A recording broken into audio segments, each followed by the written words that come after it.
This is one, and it's I think part 5 now, and this is session number 3 with Sophia. Welcome, Sophia. How are you doing? Very well, thank you. And how do you want to proceed with this this time? Well, I after the last interview, I had a few more memories that came back to me that I would link up a lot more with the rest of the interviews that I have done. I have done more. I have remembered that the Windsor connection, the town of Windsor connection, that the group, the people that purchased me, had 2 businesses in Windsor, and one was at the bottom of the castle and the other one was a bit further down the hill, and both businesses had openings for tunnels to the castle. So I thought that was I just remembered that, and then I remember going to it was like a false wall or a false door over the door of the tunnels within these 2 businesses, so you could go into to the castle from there. Also, they did events at Windsor Castle, catering events at Windsor Castle. Okay, and continue. So one of the businesses, the one at the bottom of the castle, was like a tea room, 3-storey building. There was an ice cream machine there, so a lot of tourists would walk past from the castle to this, past getting ice creams from this business on busy days when the tourist season was very, very, very busy. But that building had that tunnel going to the castle. It also joined up with the other business down the hill. The tunnel, I mean, sorry. It wasn't a tunnel that was used for the businesses to transport goods from each other. No, these were different tunnels, and this tunnel from going to Windsor Castle, and the one business and then the other business would then go off to the other tunnels, or tunnel further down from Windsor. One tunnel went off to Slough direction, and the other tunnel went the other direction. So the business at the bottom of the hill was a delicatessen, and the Queen Mother and the royal household would order from that delicatessen. The Queen Mother especially, when she was alive, and they would supply supposedly cheeses and gin, because she was very partial to gin, and I'm pretty certain there were other things supplied to the castle from that delicatessen business. Then they converted that business to a restaurant. So they changed that delicatessen to a restaurant, and eventually they lost that business. It went bust, as with the other business up the hill. So that was the chapter of Windsor that I knew of, and of course I went into those 2 businesses myself. I worked for them. Well, I was asked to promote the business. We were doing a costume sort of promotional campaign through Windsor, so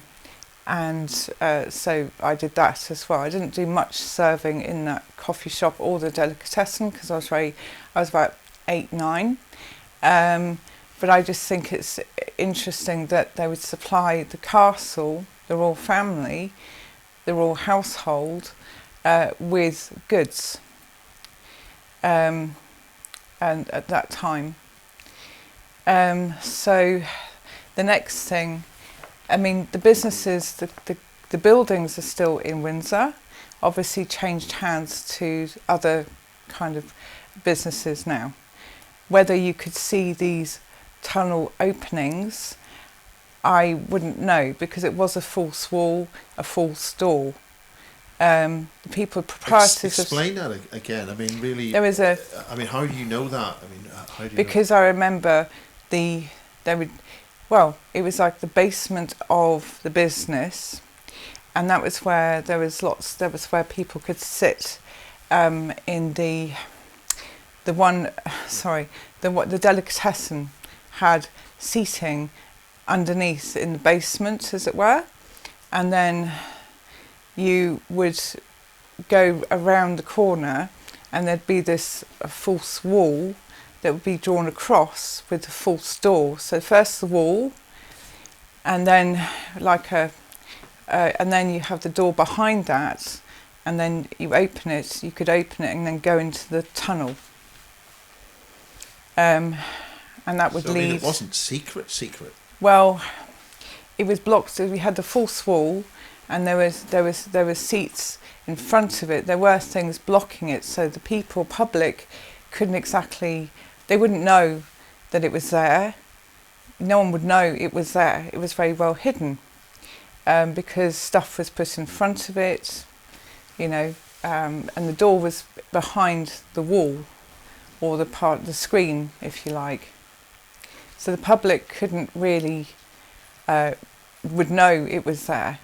The same was with the other business at the top of the hill, underneath the bottom of the castle, where they sold the ice creams to the tourists and things, and that tunnel went to the castle again, and the other business, and then those tunnels joined up with, I presume, the main tunnel, you would call it. But what was really going on that is of concern, apart from having tunnels which have been there for hundreds of years?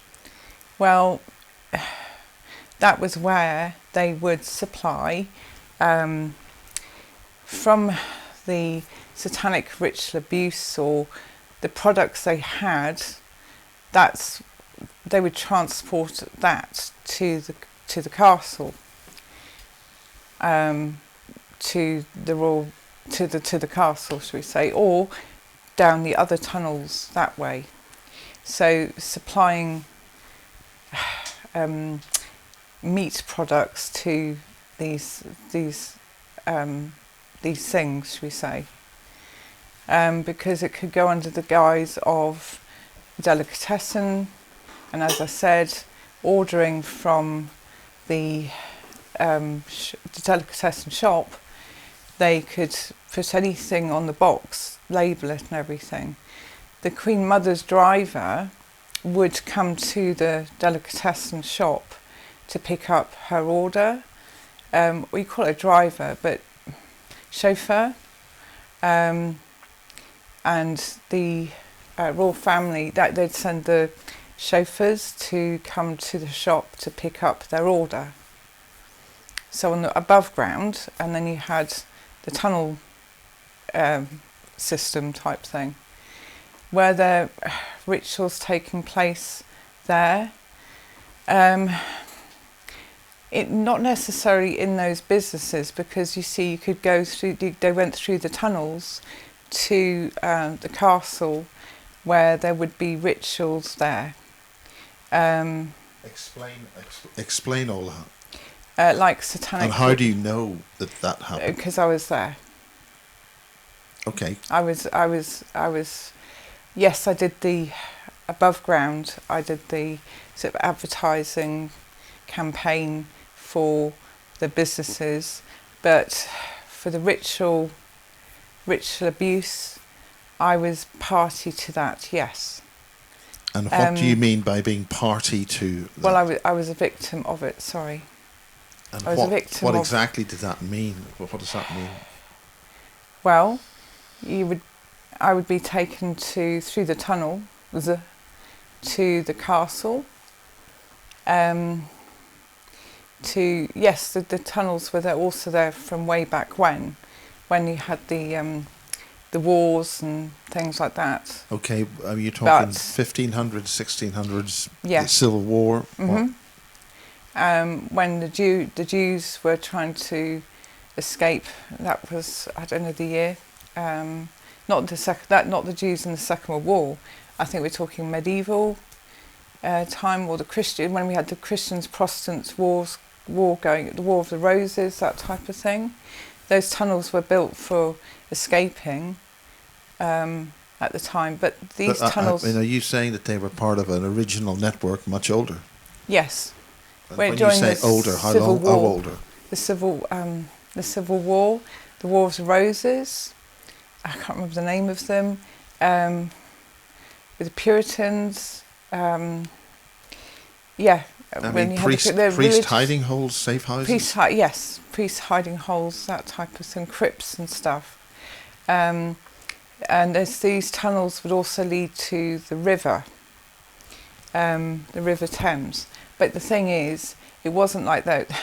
It wasn't like they were abandoned during the medieval times or the War of the Roses, because they had should we say, fixed them up with concrete. Sort of use those tunnels, the original tunnels, to make better tunnels for the modern time.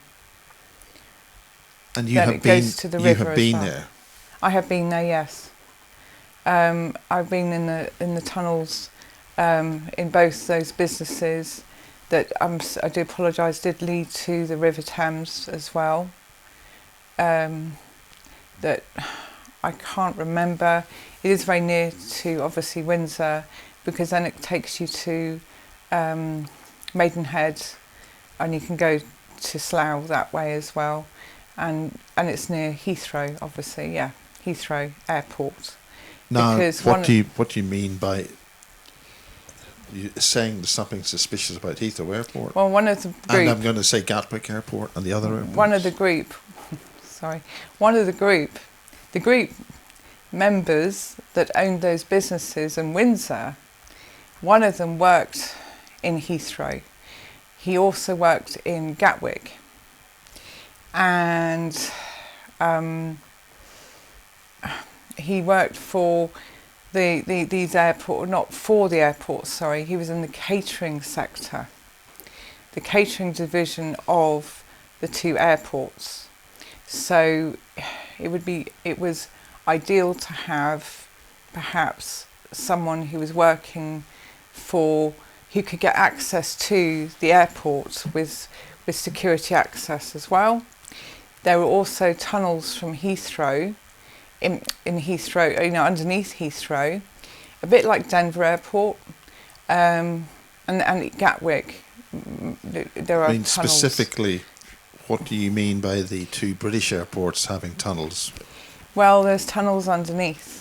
So, okay, there's tunnels. Underneath, sorry. That's okay. I mean, we're allowed to have tunnels under airports. There's all sorts of things needed. So why is this suspicious? Well, like Denver Airport, you have like the train system and things like that. Now, with Heathrow and Gatwick, there's a tunnel system that is not for the public. It's not for transporting mail for the Royal Mail. It's not for the luggage or goods from the airport to the planes. It's their tunnel system. Okay. Their tunnel system. Their tunnel system. Precisely what do you mean by that? Well, this international group who have tunnels, who supplied, well, it's not their tunnels, sorry. They supplied the concrete for the tunnels for Gatwick, Heathrow, and the other airports in the country as well. Because they can't keep transporting, they couldn't keep transporting people or beings through on land or through the sea. So okay, what do you mean by others or other beings precisely? Well, what's involved here?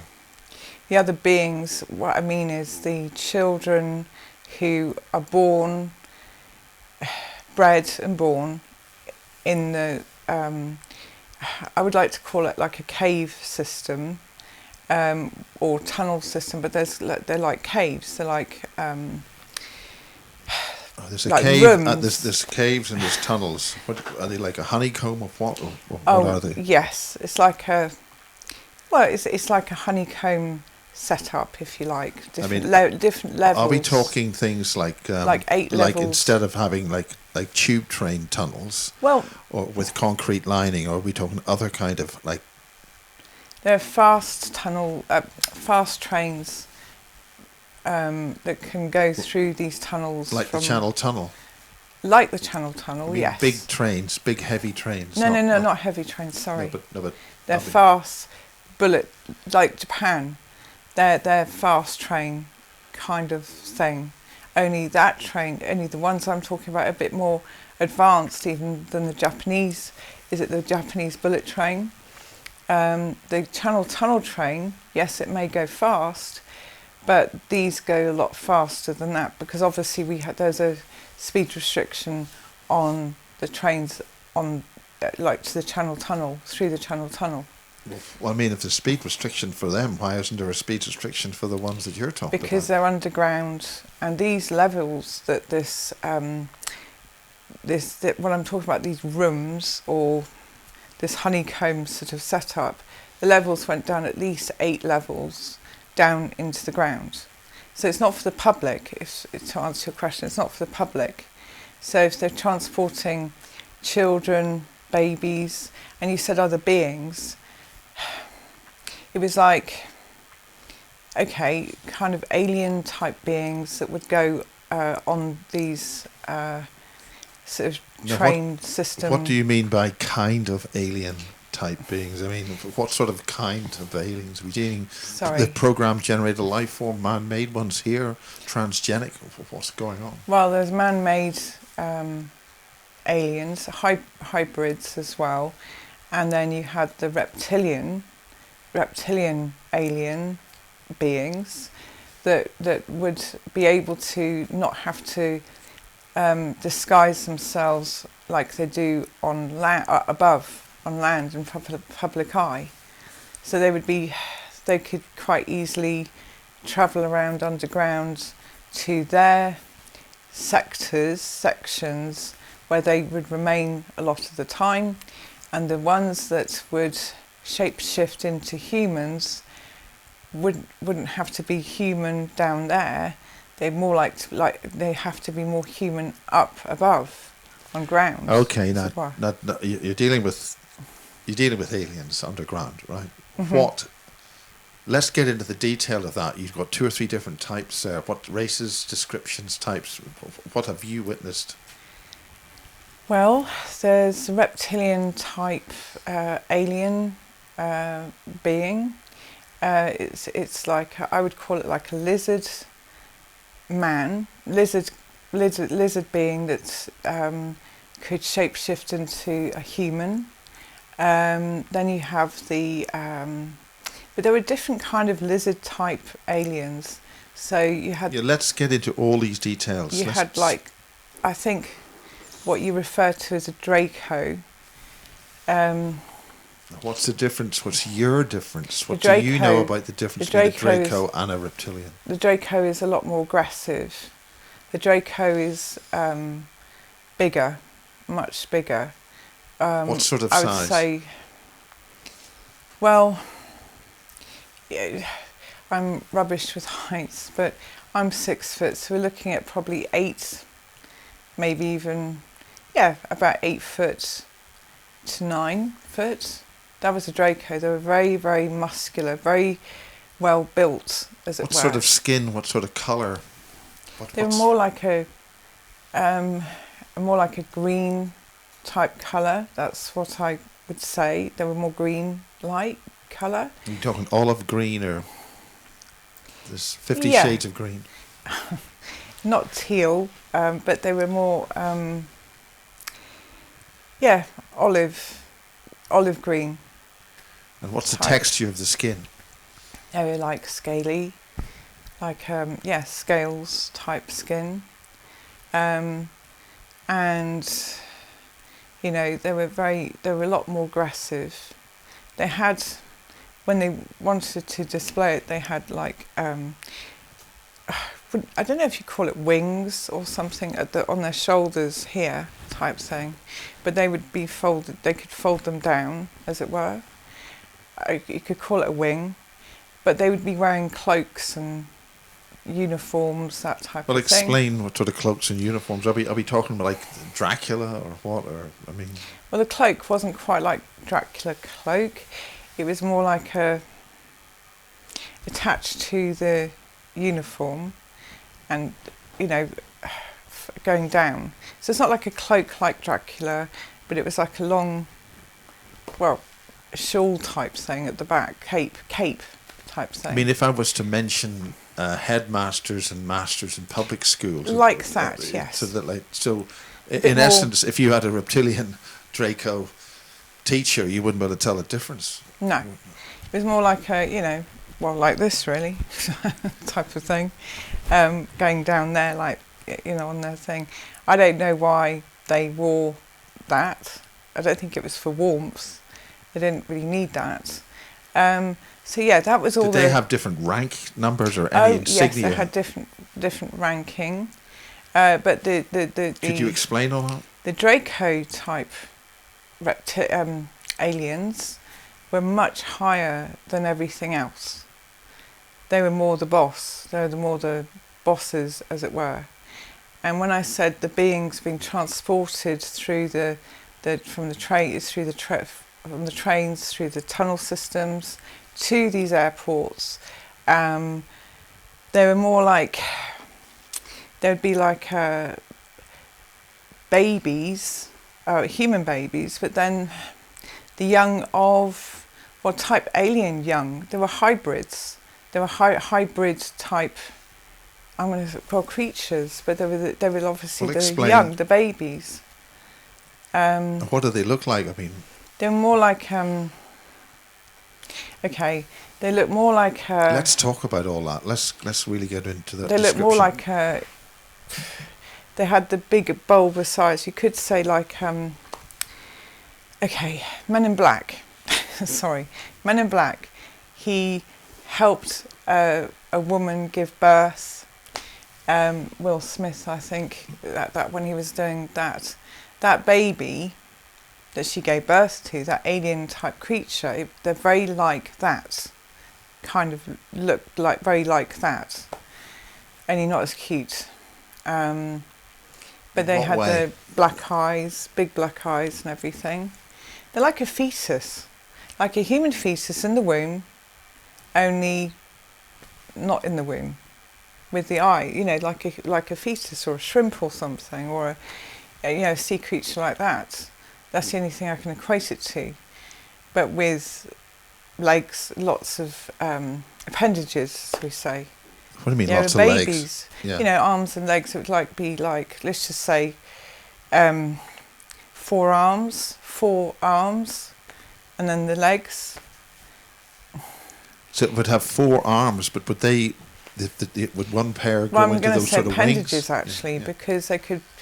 It was a baby, small creature thing, and they would use their, I'm going to say limbs. Okay, their limbs for walking and opening things and picking up things. But these were the babies. Their parents, or you could call them parents, that they were obviously bigger, and they could use these limbs for scuttling, running around or walking around or holding things, So they were, it's almost like ambidextrous sort of thing. They could use it to apply it for everything.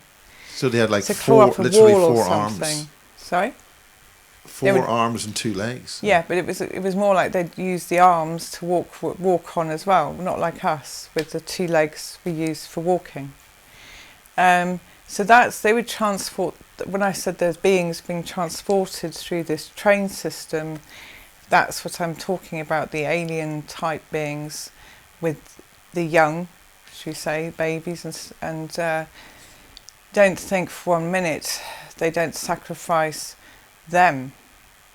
They do, they sacrifice the young of the products of the hybrids that were being made, and then the humans, babies, were being it's used as well for meat and things and sacrificing, and then these alien young, if you like, were also used for these purposes, should we say? So they keep some. When you say purposes, let's go into the detail. Purposes for, this is your opportunity to go into as much detail as possible. Purposes for the ritual satanic abuse. They would abuse them as well. Eat them. Eat the organs, if you like. Eat the organs of these babies, and the hybrids that were being made. And then the human babies as well, and they would be used for sacrificial abuse, sacrificing. Sorry, they were more prized. The alien babies were more prized possession than the human ones. So it was more like. Then you had some with very elongated. Like an elongated skull, it's the best way I can describe it. They had long skulls, long necks as well. Explain. I mean, Simon Parkes has mentioned mantid beings with long skulls. There's other abductees in Ireland who said the same thing. So it's like a mantis being, mantid. With the lots of appendages, you mean? Arms and legs? The very long skull. Oh, the long skull, sorry, yeah. They had long skull, a bit like, the Egyptians had very long skulls, a bit elongated skulls and everything. And then there's, what I mean by it, a very, very long skull. Not like a human round skull. The skull was very different. The head was very different. There have been lots of these discovered in Stonehenge and other places in Wiltshire. Long skulls. There's been the long skulls in. That's two sort of cracks in the skull, whereas we would have three. But lots of burials of those. Another Star Child type child, very like the child that Lloyd Pye, the late Lloyd Pye, had. That's been found here in the Stonehenge area, and also in Peru. Are you talking about that kind of skull, or really an insectoid type of skull? Well, both actually, because you had the insectoid skull, and like the ones in Peru, those mummies that were buried, those mummies with the elongated skulls, like that. The babies had skulls like that. I didn't actually so they had also you had the different ones with the wider skull, so it's not quite a human skull. What do you mean wide? There's some Egyptian skulls look like a rugby ball oval. They're very like try to give as much description. Like a rugby ball type shape. A flat rugby ball.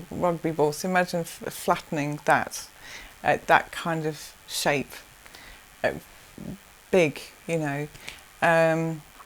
and that when I say skull, I mean we're talking. They had. It wasn't a skull. It was a living thing walking around with a head shape like that. So that's the best way of describing it. And what did the rest of the body look like? Fingers? Well... was there a tail? They had very long limbs, surprisingly long limbs, long arms, very sort of long arms. You could say long legs, but bear in mind these are young, these are babies. So that is the best way of describing it, because they're babies. So yeah, they had particularly long arms and legs and long fingers, very, very long fingers. Well, I suppose when a deer is born, it's got quite a small body but very long legs. When they grow up, does that actually change? Yeah, well, the arms just get longer. The heads, the adults I saw, had very long arms and legs and very thin, not as muscly as the humans as well, not as muscly as us, other than the Draco, who were very muscly. Reptilians were very, very well built and everything. These hybrid type, alien type things, they weren't as muscly as perhaps us humans or the Draco or the reptilian type beings. But these babies that were being used, yeah, they were prized possessions for the ritual abuse as well.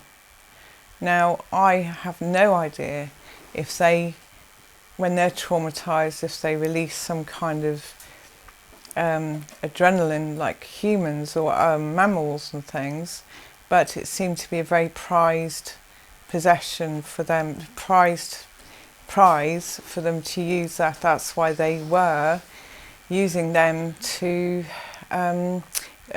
abuse and sacrifice or cause trauma to them more than anything else. They were traumatizing these babies, and then you had then you had, like I say, the hybrids. There'd be things that were kind of joined together. So let's just say you had a human body and then an insect head sort of joined together type of thing. Or no, explain.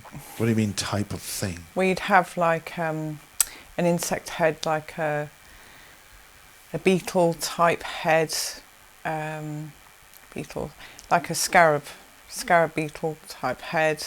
They were the young as well, and then they were just sort of sewn together type of thing. Not sewn together, but you know what I mean, like a hybrid, or born like that. Sorry, so two things joined together, not so much sewn together, not to join like that. They were born like that. They were hybrids. You had humans mixed with these type of beings. So you have half human and half one of these alien type things. Any of them really. Did you see any of them all together? Did you see any of these breeding chambers or any places where this actually happened? So going into the tunnel system, you had this network.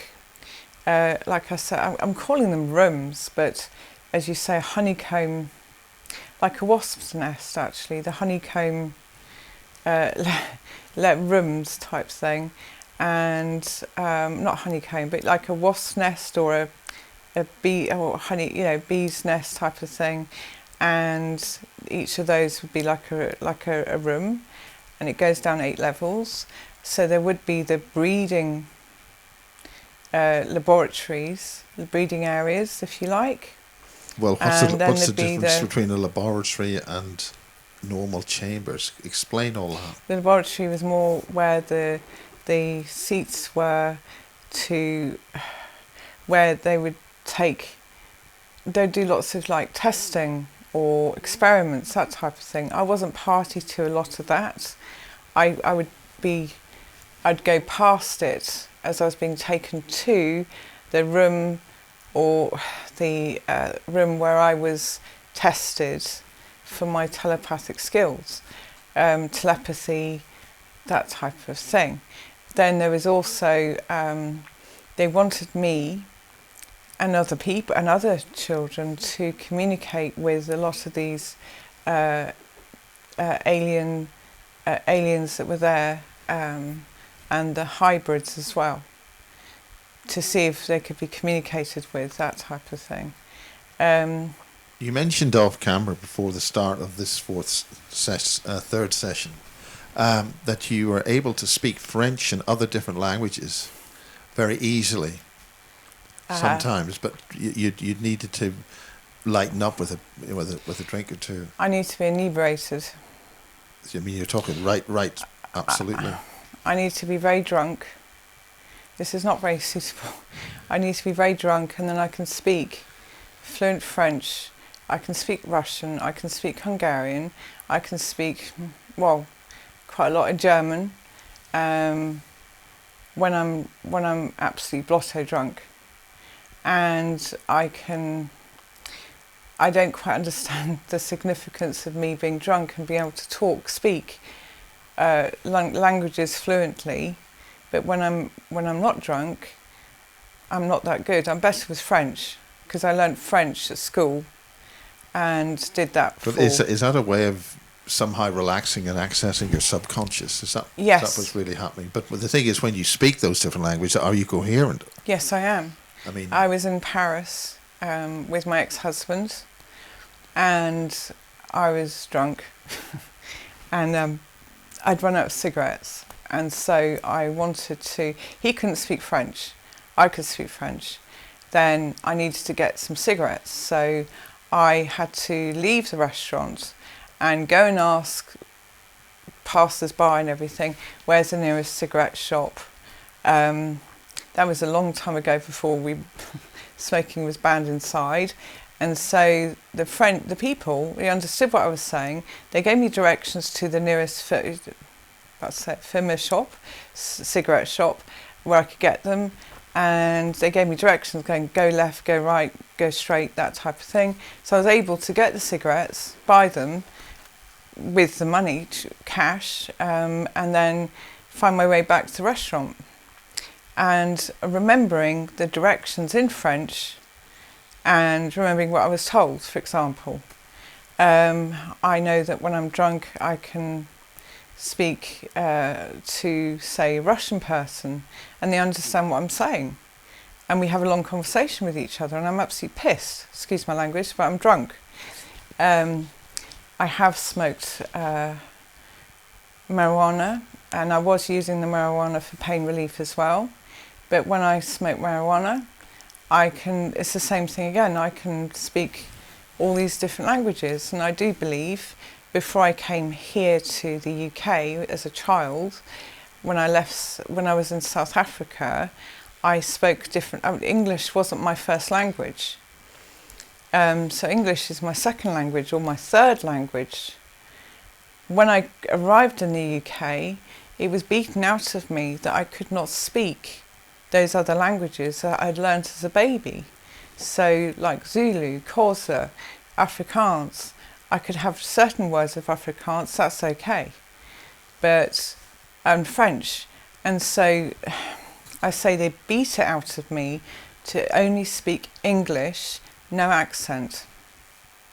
I had to lose the accent and speak the way I'm speaking now.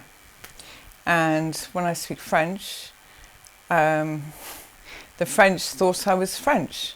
They would speak to me, and I would say, they asked me in French, "Are you French?" And I'd be like, "No, Angleterre." And they'd be like, they would be surprised. They'd be like, "Oh, we thought you were French," and that would happen. So yes, when I'm drunk, inebriated, or high, everything flows perfectly. And I just wonder if I was to be hypnotized, would that have the same effect? Considering my ex-husband's birth father, we should say, was a hypnotist, and I believe he did the hypnotism for the group, for the victims, for the abuse, because he helped me with hypnotism to unlock the compartments in my brain, which obviously my brain is very honeycombed, and all the compartments, everything's in there, and I have to access it and open it. But I can't keep doing it drunk. I need a truth serum or something, because I can't keep getting drunk, and I don't like drinking. Are you saying that you're actually a monarch, insofar as that you've been mind controlled or some kind like that? I believe there was a form of mind control, yes. Yeah, definitely a form of mind control, yes. And there would be triggers, that type of thing, yes. It was very strange, because it's like words would trigger something. So, get hypnotised perhaps, and then they'd place a word.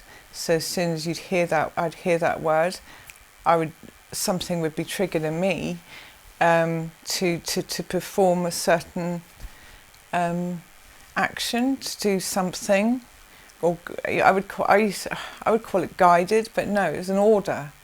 You know, for example, an order to do something. I don't remember going around like a super soldier assassinating people. Yeah, I mean, but you said earlier you were not a super soldier. I really don't think I am or was. I have no memories of that, but the memories could be in the compartments in my head.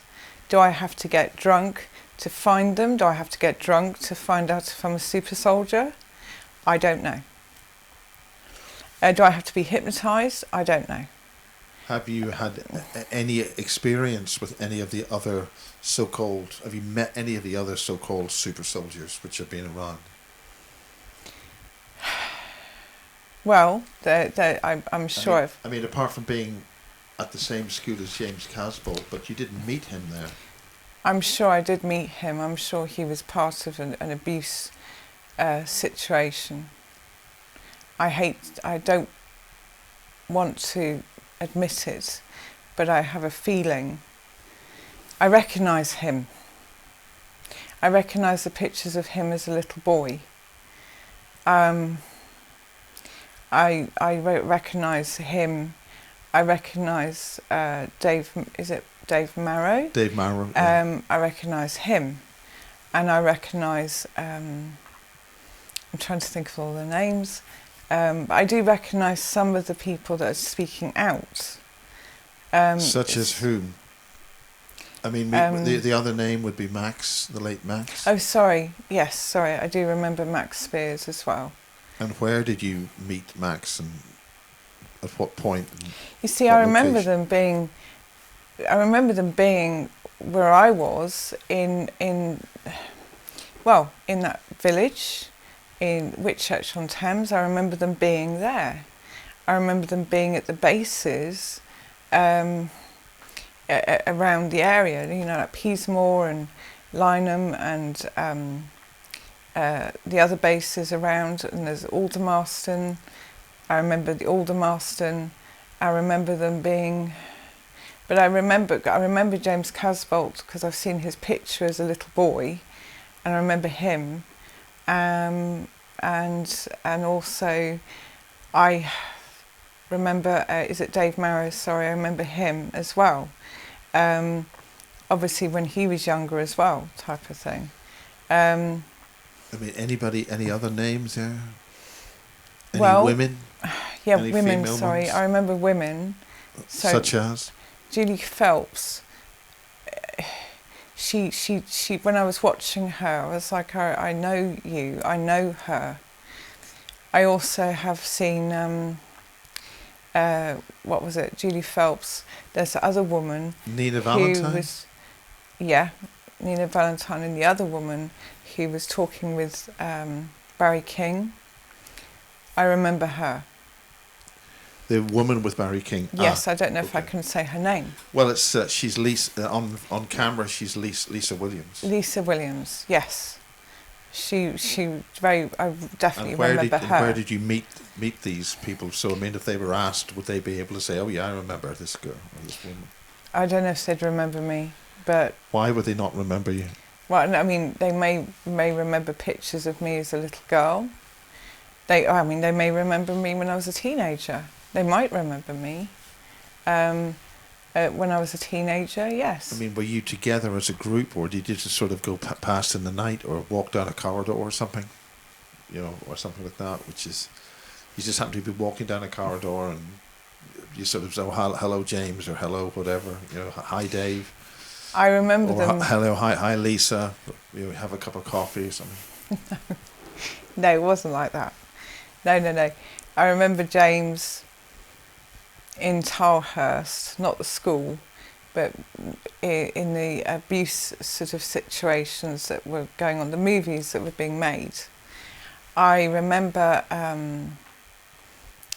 sort of, is it Max Spears being being so, in the base. It was bases. So it wasn't so much me walking down the corridor going hi to them. It was like they were like sort of dressed up in sort of a uniform or something. I'm going to equate it to like the guides and the brownies and the scouts movement, but they were in like uniforms. So the groups. At what sort of age is this then? 10, 12. They were teenagers, that sort of thing. Did they have anything round their necks or any extra things with them? They had like, well, like I said, it's almost like a uniform. Not a scout uniform, but I was just trying to say it's like a scout troop or something for the children. And then the teenagers going up and everything. They were in type uniforms, or they were in black clothing, black uniforms. Black, with things on their sleeve, on the arm. These triangular things, like a sergeant's chevron type thing. Yeah. I mean, when you're talking they, are you talking one or two, or like 5 or 6 or 20 or 30 or what? Oh, more like up to 10. Could be, up to 10. 5 to 10 groups type thing. I was brought, I may have been trained to shoot with a gun, because I know in my normal life, well, my grandfather, it was a farming family, so they would have guns to shoot. We had guns in the family. Also in Africa, there were guns there too. So in my normal life, I have been around guns. Well, I mean, that's pretty normal in that's Africa. That's quite normal, farming. And then you go to shotguns or whatever. It's shotguns. It was shotguns and stuff. Rifles. And in South Africa, my grandfather had a handgun, and then they had also hunting guns, because they go hunting in Africa, to hunting parties, that type of thing. And so yes, I've been around guns. What sort of handgun? Like a handgun, like the police use or something, just a handgun. It wasn't a Luger or something, or a Magnum 45 or something like that. To be honest, I don't know the name of the gun, but he had it. And we were going to the Kruger National Park, and he had his gun. He was the one that was a sailor, in the Navy, sorry, and he saw the UFO, the cigar-shaped UFO. He was the one that had his gun. So I've seen that. Now, when I have gone to shooting ranges, and I wasn't drunk, so I wasn't drunk, I had very good shooting skills, should we say. I surprised the people at the shooting range, because they were like, because I'm like, I don't know how to do this. They were showing me how to load it and what to do, and who, point shoot the target. And then something came over me for some reason, I don't know, and I was shooting at the target, and I hit the bullseye quite a lot. The Have you heard central thing. But I was like, something came over me, and I was like, and I could shoot and aim really well, even though I'd never really, in my conscious state, done any shooting practice. Have you heard of the term bringing the weapon to the target? Guiding it there. Guiding the weapon to the target. Making the bullet hit home. No. More than just aiming the rifle with the sights and all that sort of stuff. No, I have never heard that before. Okay. But I just remember I have been to shooting ranges. I also did target practice at Butlins, and we were doing bow and arrow it just for the I did it with my kids. We were at Butlands having a little holiday. Yeah, there's nothing nothing particularly big deal about that. But we were doing bow and arrows. But the thing is, I was quite surprised why I took it, and I mean, I didn't know. I had no idea that I'd ever done this before in my life. Then the guy handed me the bow and arrow to archery, and I hit the target. I hit the central target the first time I tried that. I was just trying it, and he said, "Where did you learn to do that?" And I said, "I've never done it before." My daughters were with me, and they were also very good at this target practice with the bow and arrow. I've never taken them to a shooting range before. Neither of them really, but I have been to a shooting range. So for some reason, I seem to be very good at using weapons, but not of my conscious knowledge. I was never really good at ball sports either. So I haven't got a very good eye for aiming and shooting, but apparently I do. So that's what happened. But I wasn't drunk for any of that either. Well, I mean that's fairly understandable. You're in the bush. You're in Africa. You know, you're learning how to use some rifles and things. I never learnt to use rifles in Africa. Oh, right. Well, okay. Sorry. Well, where did you get that practice? Can you remember? Well. And did you ever use it in anger? I would, from my memories. So when I'm in my memories, there were. It was almost like laser guns. It was almost like Laser Quest. You know, when you go to Laser Quest. I've not been to one. I've not tried it. Maybe I should go and try that. But Laser Quest. So it would be like that. I'd be sent into a room like Laser Quest, all dark and black and everything, and then they'd be, they'd have targets to shoot at with like a laser gun type thing. And is that a TV show or something? No. This was when I was in down underneath in the tunnel, the honeycomb system, the 8th floor down. What do you call it? A base. There would be target shooting practice rooms there, and it was almost like, like the police have, probably in America and the army and everything here, is like you have to walk through and shoot at targets that come up, flash up. Was I angry? I would be given. You'd have like a headset with a thing in your ear, and there would be some kind of noise going into the ear, which would change my mood. So it would be like there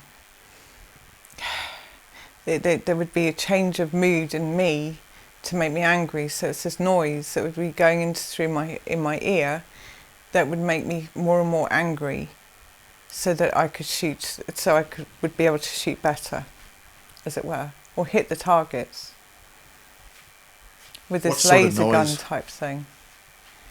Well, it wasn't just laser guns. It was normal guns. Actually, in Africa, because I was taken when I was in Africa. Would be taken to Africa. There would be, obviously in Africa, AK-47s, but that's in the bases underground. In Africa, because whenever I went to Africa, supposedly on a holiday to visit family, I'd be taken to the bases in Africa, South Africa, and there'd be AK-47s and the laser gun type things. You call it a laser gun or the hand. What do you mean by the laser gun type thing? Was it simply something to give a target? No, it wasn't. So when you shoot. Shot somebody, you'd shoot a target, and it would be like disintegrate your target. So you know was how this we have something- paper was it- targets. sorry, but I mean, what I'm saying is this some means of using a live weapon which activates something It's not which like gets a hit target, by not a laser target thing. You know, to get your sight. It was when you shoot, it's like laser, choof, like that, and then it would hit and then disintegrate whatever it is you shot. But was there something in the device you shot that exploded because it saw the light from the laser, or did the laser? The laser shot, and the laser shot out to So it was an hit active, the target. high energy laser device that Yeah. was lethal if you got hit by it. Yes, it wasn't like you have at Laser Quest, not like that. But it was you depress the trigger, the thing, and it would shoot out, choof, like that. A bit alright. Very like not In other words, Battlestar Galactica yeah, or something. Those what I'm laser talking guns. about is it wasn't something like paintball Oh no. shooting where you were able to illuminate some device on something else which saw the intensity of the laser and then it blew up and then you got your target. No, not like paintball. It was just like you shoot. These were high energy lethal High energy weapons. lethal weapons that would disintegrate whatever you hit. In what way did they disintegrate? Did they just fry Turn to up? powder. It just turned to powder, like. And were the weapons actually safety so that only the user only a programmed user could activate the weapon? Yes. So they were unique to you. So if that fell down, an enemy couldn't pick it up and No. and lift it and kill you. No, no one could. It's unique to the user. By. So did you have some kind of device on you which allowed you to activate the laser weapon I had and nobody else? I had a black pager box thing that would be like as soon as it picked up my, I'm going to call it a pager, black box thing, then I could access this laser gun thing. And did you have something like that wrapped around you in a belt which allowed you access to these bases at all? If you didn't have that, they wouldn't let you in. So I do apologise. What did you say? What I'm saying is that do you have some kind of pass or something Yes, which you had, which if you didn't have, you would not gain access to that facility, or more importantly, would kill you if you weren't actually given the codes or you didn't have the right thing on you. You would be.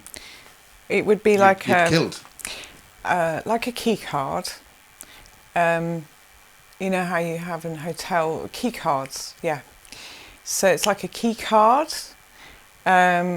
with a symbol on it, and so if it would also your eyes would be scanned, it would be a scanner thing, and then you have this key card which you could, like we have now, where you to get access into places, you put your hand on it and it would pick up the person that could go in, you know, in banks and stuff you have now.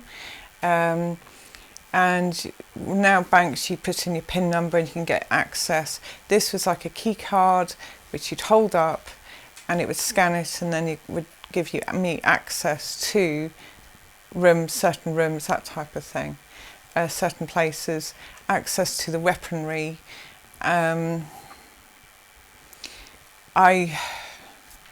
Access to the weaponry, that type of thing, because not any old person could just go and do this.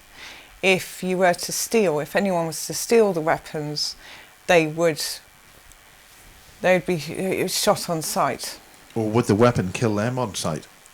Would Yes. it somehow kill the user? So if you stole a weapon, you took it out the area, you'd be shot on sight or killed on sight, yes. It would blow up. It would it would blow up. So you couldn't run away with it into, anywhere. In other words, you couldn't take it home and show your friends at the pub and speak 5 different languages. No. I don't think I could use it when I'm drunk. No. But I remember this it's a bit like these target practice shooting ranges then down there. I'm going to call it like a shooting range with you could say, I'm saying Laser Quest, because it was very like Laser Quest. It's not like paintball, no.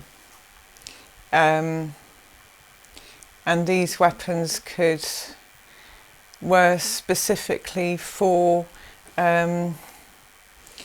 it's very specifically linked for different beings other than humans, because a lot of these beings can't just be shot with a normal gun. They can't be shot with a bullet. They can't be killed that way. Well, one of the things that James Casbolt was used for was to kill, and his skill was, or the whole point was, that the reptilian or the alien that he was going to kill was able to jam a normal human's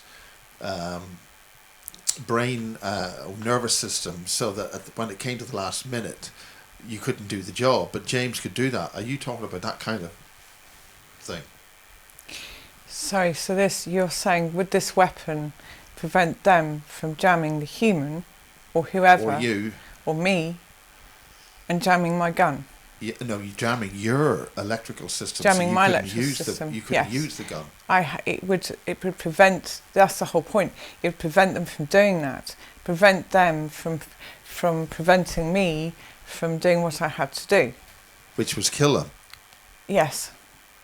So, because you had some that would just, go rogue, and then they would need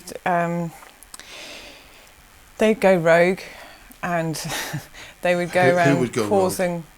Well, if it was like a reptilian, for example, or a grey going rogue, just going a bit nutty or mad or trying to attack everything, then they would have to be shot on sight, and no questions asked, really. And if they're trying to escape, as some, you see, there was a lot of prisons. There was like a prison system down there, because they couldn't all be let out free.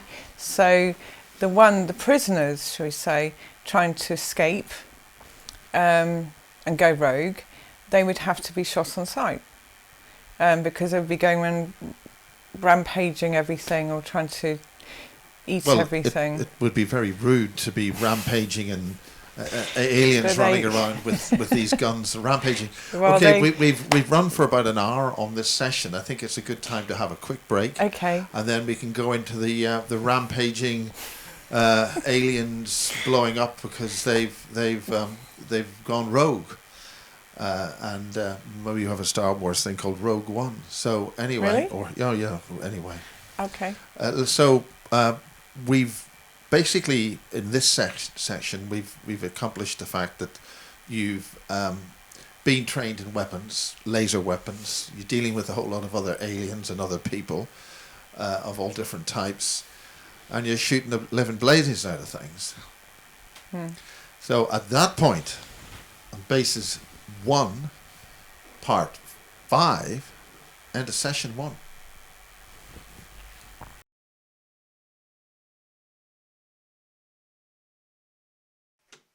Okay, this is basis 1, and it is session 3 with Sophia, a name that is not necessarily coincidental, and we're in the second part of session 3 in what we're calling part 5 of basis 1. And the reason why it is to do with basis 1 is because Sophia has been in those bases that Barry King talked about way back in 1994. So there we are. Okay. So I'll just recap, trying to get back to what I was saying. We were in Windsor. We've gone to the bases underground, the tunnels underground from those businesses I mentioned in Windsor, at the bottom of the castle, and the weapons. In my compartments of my brain, I have, in my conscious state, have no recollection of laser guns, that type of thing, but they are there. That has happened to me, yes. So you have done the training? Yes.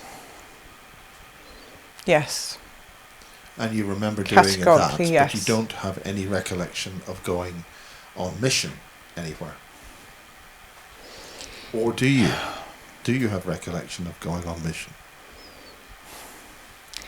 I have always thought, I've always asked myself, questioned myself, could I have been an assassin? Could I have done that and not realised, not known? I've watched about, JFK and Lee Harvey Oswald and all these people who have been assassinated, like John Lennon, and had a horrible, horrible feeling that could I have been programmed? Could they have said one word to me, shown an umbrella? Because umbrella is a trigger for me. That film, the Umbrella Academy that came out, triggered me. So for some reason, umbrellas trigger me. Yellow, spotty umbrellas. It seems that that's a trigger for me. I would have to go deeper and just dig it out of my head. Could I have assassinated anyone on the planet Earth? Maybe. Would I have knowledge of it? Would I know who? No, because that would be locked away in my head. Somewhere in my brain, it would be locked away there. But I have the feelings that something happened. Maybe it wasn't a human I assassinated, if I did. Okay, well let's sure. go there. I mean, have you been trained to do that? Can you remember being trained to do? Let's go back to the training, which we finished off in the previous. Well, it would be target practice. I had to know about night vision goggles. You get these goggles you put on so you can see in night. I'd say night vision. Can you remember what type that was, or any markings? The things on my for your eyes. It would be like not goggles. It's like glasses you put on, so you could see night vision, see in the dark, see in dark places, that type of thing. And obviously seeing through tunnels or going into buildings with the night vision. They're like glasses, the best way I can explain it. Like a pair of sunglasses, shape glasses. And then I would have the practice rooms with the night vision glasses, I'm going to call sunglasses to put on so you can see with night vision in the dark. And what were you seeing? What did you see? So it'd be targets in the rooms. The targets would be fast moving. It would be aliens that had gone. They were rebelling or something. Prisoners, that type of thing. And I was sent into these very dark rooms as target practice, and they'd be fast moving through the room, around the Would they be room. fast moving, or would Fast you have moving. to be? Yeah, would they be scuttling around? Or They were running? scuttling, You had to find them. running, and I'd have to find them. The glasses, it was almost like heat-seeking equipment. So it would not only be you seeing with your eyes, you could see the heat. So it'd be like you'd see the heat around the being or whatever it was. You could actually aim and shoot. You could see its energy better. field. See its energy field, yes. You know how you see on things, it would be like the Predator. The Predator film. Have you seen that? I have never seen that film. I have never seen it. I'm talking about like maybe, is it Mission Impossible? Or I haven't really seen that either, but films where it's like heat-seeking, you could see the outline of someone. When you do that, you know, police programs, when they put on the heat-seeking thing, they can catch the criminals hiding in the undergrowth or something. They have heat-seeking equipment, the police, from what I've seen on television. That's the best way I can describe it. Or even army programs that you see when they're doing their target, you know, seeking and stuff. It'd be like that. Because not everything has heat. Not everything can be seen through heat, so it would have to be like the energy field, like an aura. You know, aura photography. So are you saying that some of the weapons or the targets you were attacking were beings which were not here, insofar as that these black shadow beings, there's no photonic energy of them? They have no heat, no heat in their body. They're just cold. Could say when dead. you say cold, have you had any experience with human beings who are extremely cold? Yes. Explain. Well, there are humans. Well, the thing is, they like they're humans, but they're not. It's like they've been, like some hybrids don't have inner heat, body heat.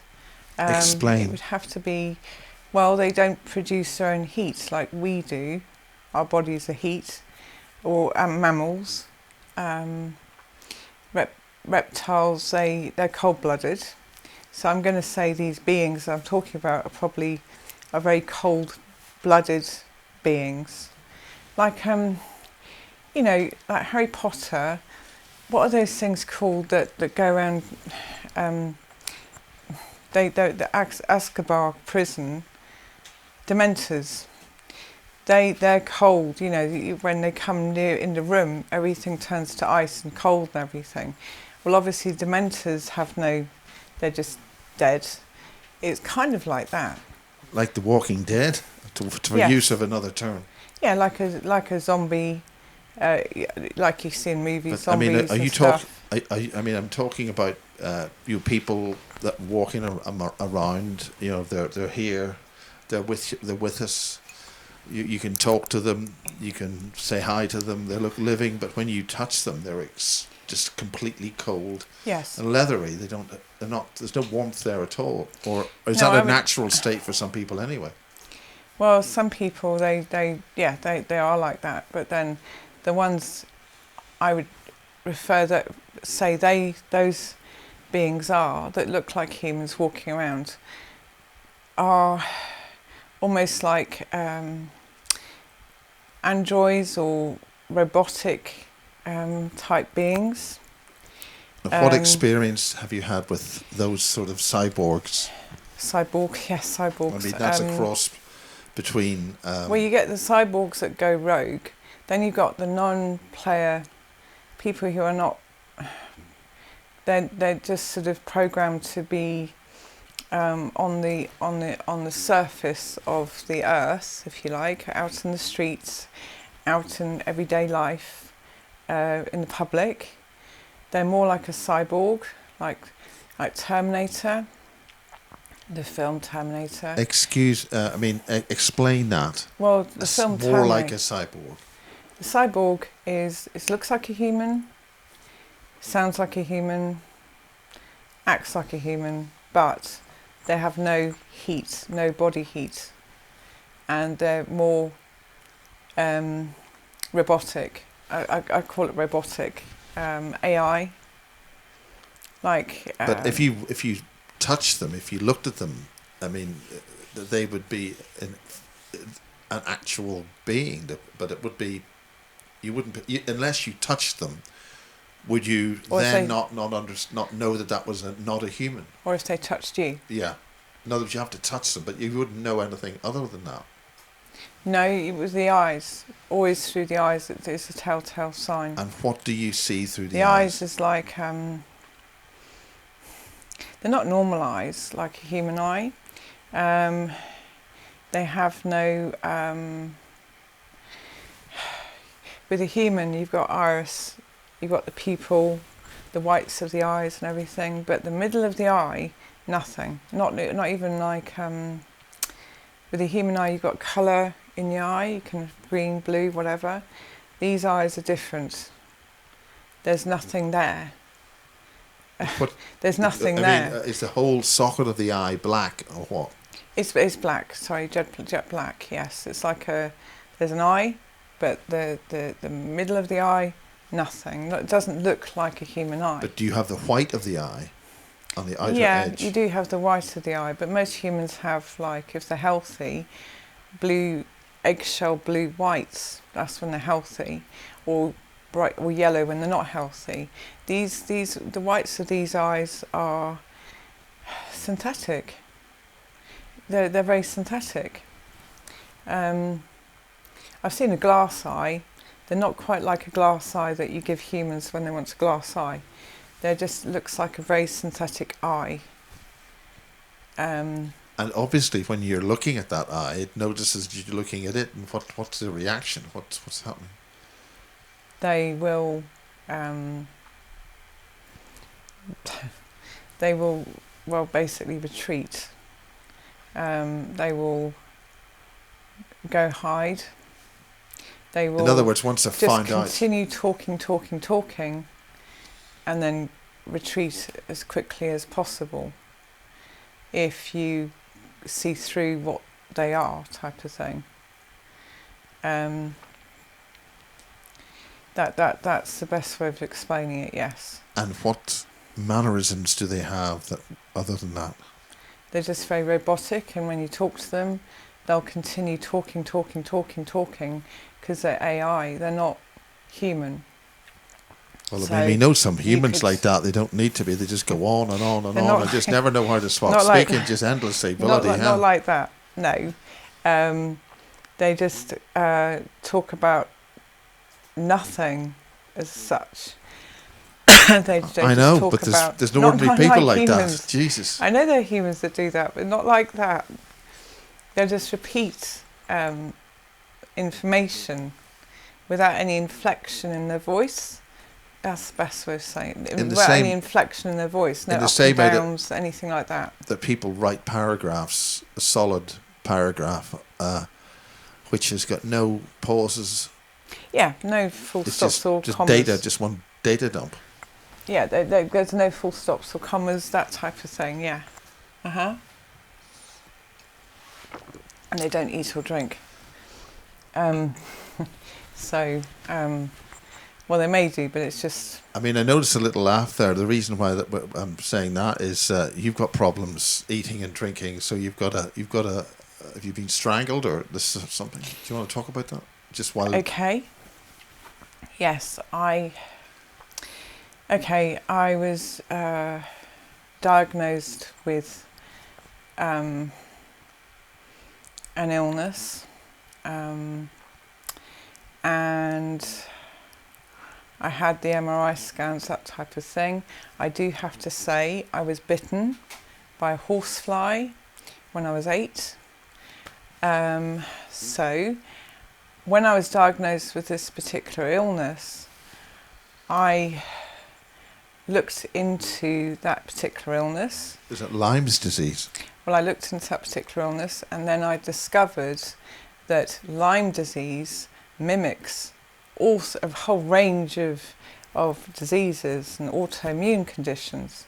So horseflies they carry more infections than any other insect on the planet, and so it's like they carry 175.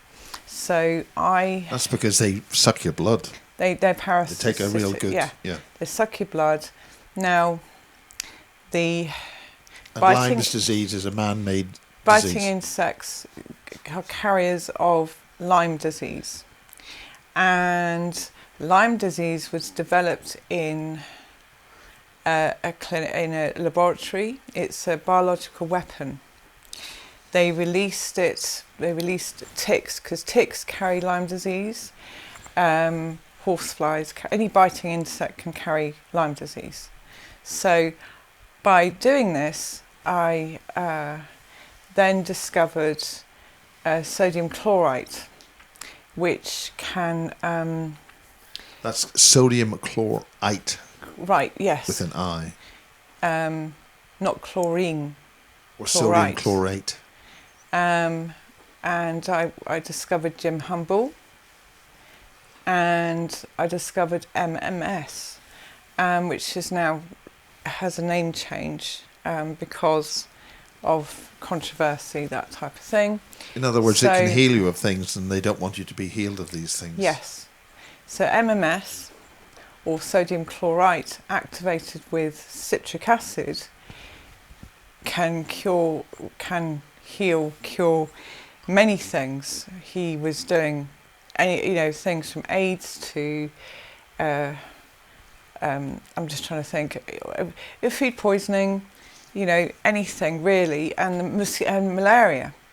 So I was one of the first people on the planet to treat myself with MMS, and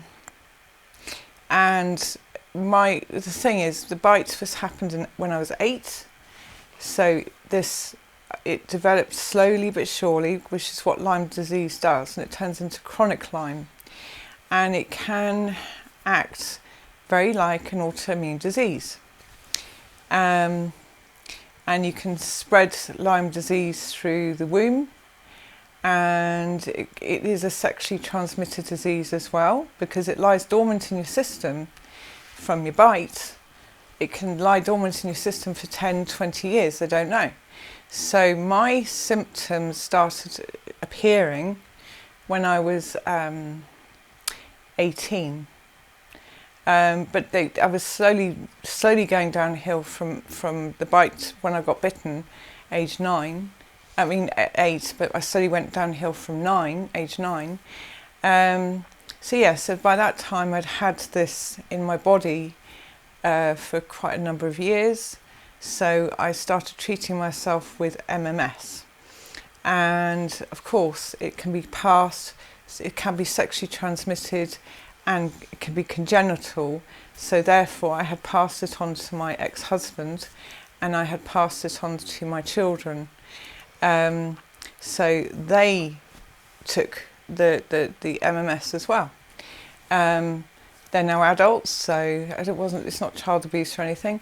Anyway, it really helped me, and it helped my system. Plus, it helped the vaccine damage I had from the vaccines from when I was a baby in my childhood. So anyway, what were we talking about? The MMS, yes. So what happened was, before I did the MMS, my throat and swallow got affected. I ended up in hospital, and they put it down to this illness that I have, and said it was my immune system attacking myself. So I lost my swallow, which can happen with many autoimmune diseases. So I lost my swallow, but I had steroid treatment for that, and I was in the Royal Berks for that, the Royal Berkshire Hospital in Reading. So I got my swallow back because I could start eating food, because I was given liquid food through the. I was fed through. What's it called? You know, fed through not a drip, but through the nose. Yeah. A pipe. Yeah. Down into the thing. So it was liquid. And then, so basically, the steroids helped for me to get my swallow back. But then, you see, from then on, I had the MMS and everything, but that swallow never quite came back. I've always had a bit of a problem with my swallow. Now, I've spoken to the doctors, I've spoken to neurologists, and they've sort of said, well, they looked at my throat and they've said, well, that's not quite the autoimmune disease thing. It looks like your throat was under compression sometime in your life. The autoimmune disease may have flared it up. The trauma that happened. Are you saying somebody tried to strangle you or kill you? So I think. Something. So yes, because that was a big major part of the satanic abuse, was asphyxiation with sexual acts. I couldn't ask the doctors too much about the compression on my throat, because I think the neurologists and the GP thought I might be doing some kind of weird sexual act to myself, but they kept saying, no, that damage on your throat is from compression. Somehow you've had compression on your throat and it's damaged your throat, therefore damaging your swallow muscles. And so I have a problem swallowing, and I can't drink water because water's too thin. The liquid's too thin. I can drink it, but if I do drink it, what happens is, after a while I start choking. It's like drowning. So I'm swallowing it and I'll drink the water, but then after a while I will start to feel like I'm drowning because of my throat. So I have to drink thicker liquids. It's nothing, that's what happened to my throat. So I have memories of being put, I do have memories of being put into the River Thames, and into sort of tanks of water and pushed under the water. Or is that sort of like waterboarding or what? Not waterboarding as such, it's like put into a tank. Not a diving tank as such. For that sort of remote viewing thing, sensory deprivation. I don't know, but I was put, yes, like one of those tank things. A float tank. Float tank. But I remember being by the river near Hardwick House in Whitchurch, and being put into the river and put under the water, holding my head down. But with that, there was something around my throat, like a collar, lead type thing. I'd have a lead and a collar, and that would happen in the water. So you pushed in and pulled out, like you do with sheep dipping. When you dip sheep, they push them in and they shove them into the water, and the sheep get out. It was kind of like that. But I was in the river, and I was on the riverbank, and then pushed into the river, and then pushed down. So it's almost like drowning, yes. So that's the only explanation I have for my swallow was that problems. To teach you something, or to give you a response, or something like that? No, it was for their sexual gratification. Was this part of the alien hunt? The hunting parties, yes. But it was almost like, it was almost like, you see, there's a lane off the road towards the Hardwick House called Sheepwash Lane. So you go down Sheepwash Lane to the river, obviously, because it's where they wash the sheep, or used to. And it was almost, that's kind of why I was pushed under the water. And pulled back out again, by my throat with the collar and the lead. And so and also when I was at home, they would be washing. I'd be in the bath, and they'd be pushing me under the water in the bath to, just pushing me under the water type of thing. So there was a lot of that sort of. So a lot of. I mean, you were pushed down and held down. Drowning me. Yeah, held down. Held down by my head under the water. So I'd be screaming. I mean, I'd get back up and try to get air. I'd scream and scream and scream. It got to the point. That was in the house in Whitchurch. It got to the point where the neighbours said, "Okay, you've got to try and stop her screaming." So they gave a thing. The thing we have them now, to when you wash children's hair, you put a ring on their head so the water doesn't go in their face. So they gave this kind of contraption to put around my head to stop me screaming. So I had the thing over my mouth, and then it pushed me down under the water. And with that, there was the constraints on my neck when they would do that. And that was in the house, that was in the home, plus or sometimes in the sheep wash lane down at the river part there, sheep wash lane, that river bank. Okay, well, where does this lead us? Where does this take us? So that was my throat problems. Yeah. So yes, I have to be careful what I drink, because otherwise it's like I'm drowning. That's what that is. So I have to drink. I drink coffee's fine, the thicker liquid. So the other thing is, we've done Windsor. So the next thing is the films. The amateur play. Now we touched on this, I think, in one of the earlier parts. Yes. Is that something that you want to? We did the amateur film making and the amateur plays. What I did not mention is the man who adopted me. He was quite sadistic. He was an alcoholic as well, but a very sadistic character. What age were you then? For the plays, I was about. One of them, they made an amateur film. It took them 10 years to make, and it was a costume drama. Kenneth Branagh was in that film, but he was 19 at the time. He didn't have the starring role. Then there was a play that they entered into a competition.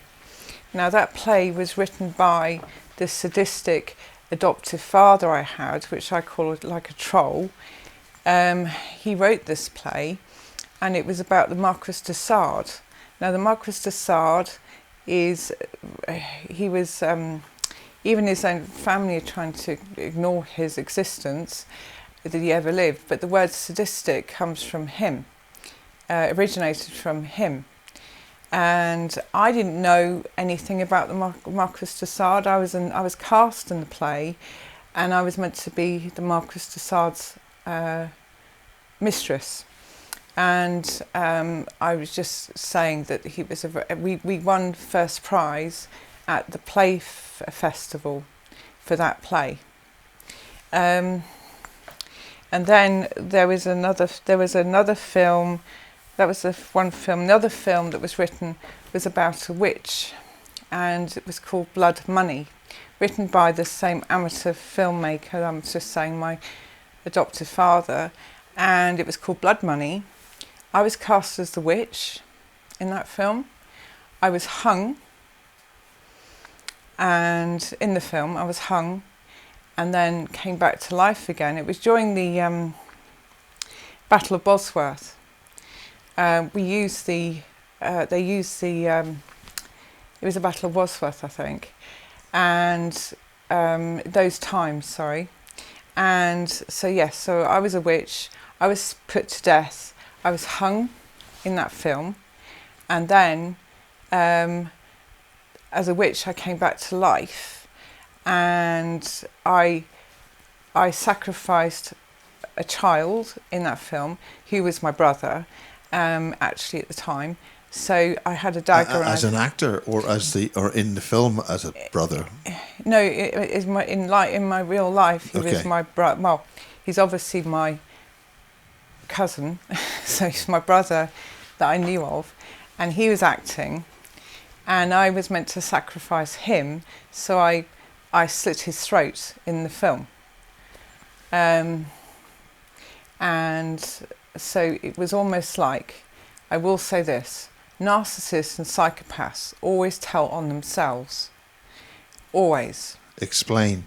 So a narcissist stroke psychopath will always tell on themselves in some way, and they make it plain as day. And also Satanists will tell on themselves as well to get them out of karmic debt.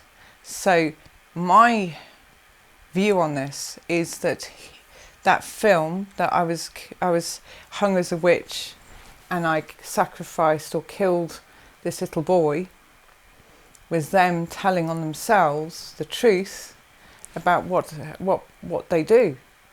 So you're saying that you have actually done this, which is why in the past parts this is something connected with what James Casbolt was involved with the Snuff movies, and yes, of course that Jimmy Savile connection. Yes, because to be honest, it was very natural for me to, I'm not that good an actor, very natural for me to do what I did to him. By the way, he didn't die. I didn't kill him.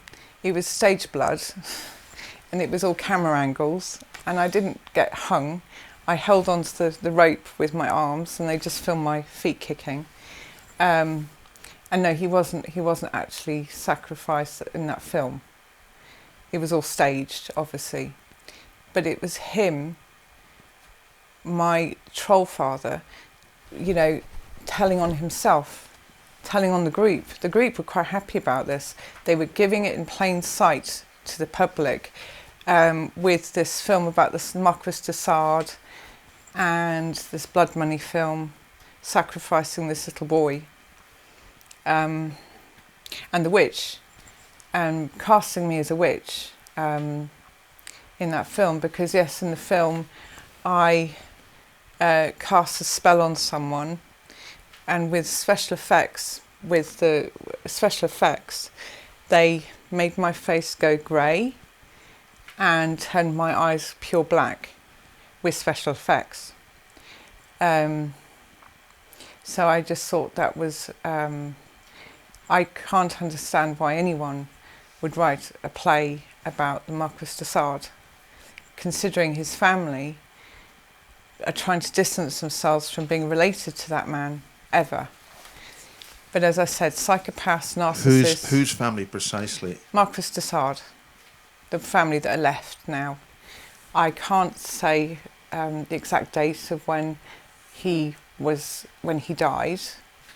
But obviously they studied the Marquis de Sade as well, and to write a play about him when he was imprisoned. He wrote this play about the sadistic man while he was in prison, because I think the Marquis de Sade wrote a book while he was in prison. It got printed, and Ian Brady and Mara Hindley, it's known that they would study the Marquis de Sade or something. It's apparently.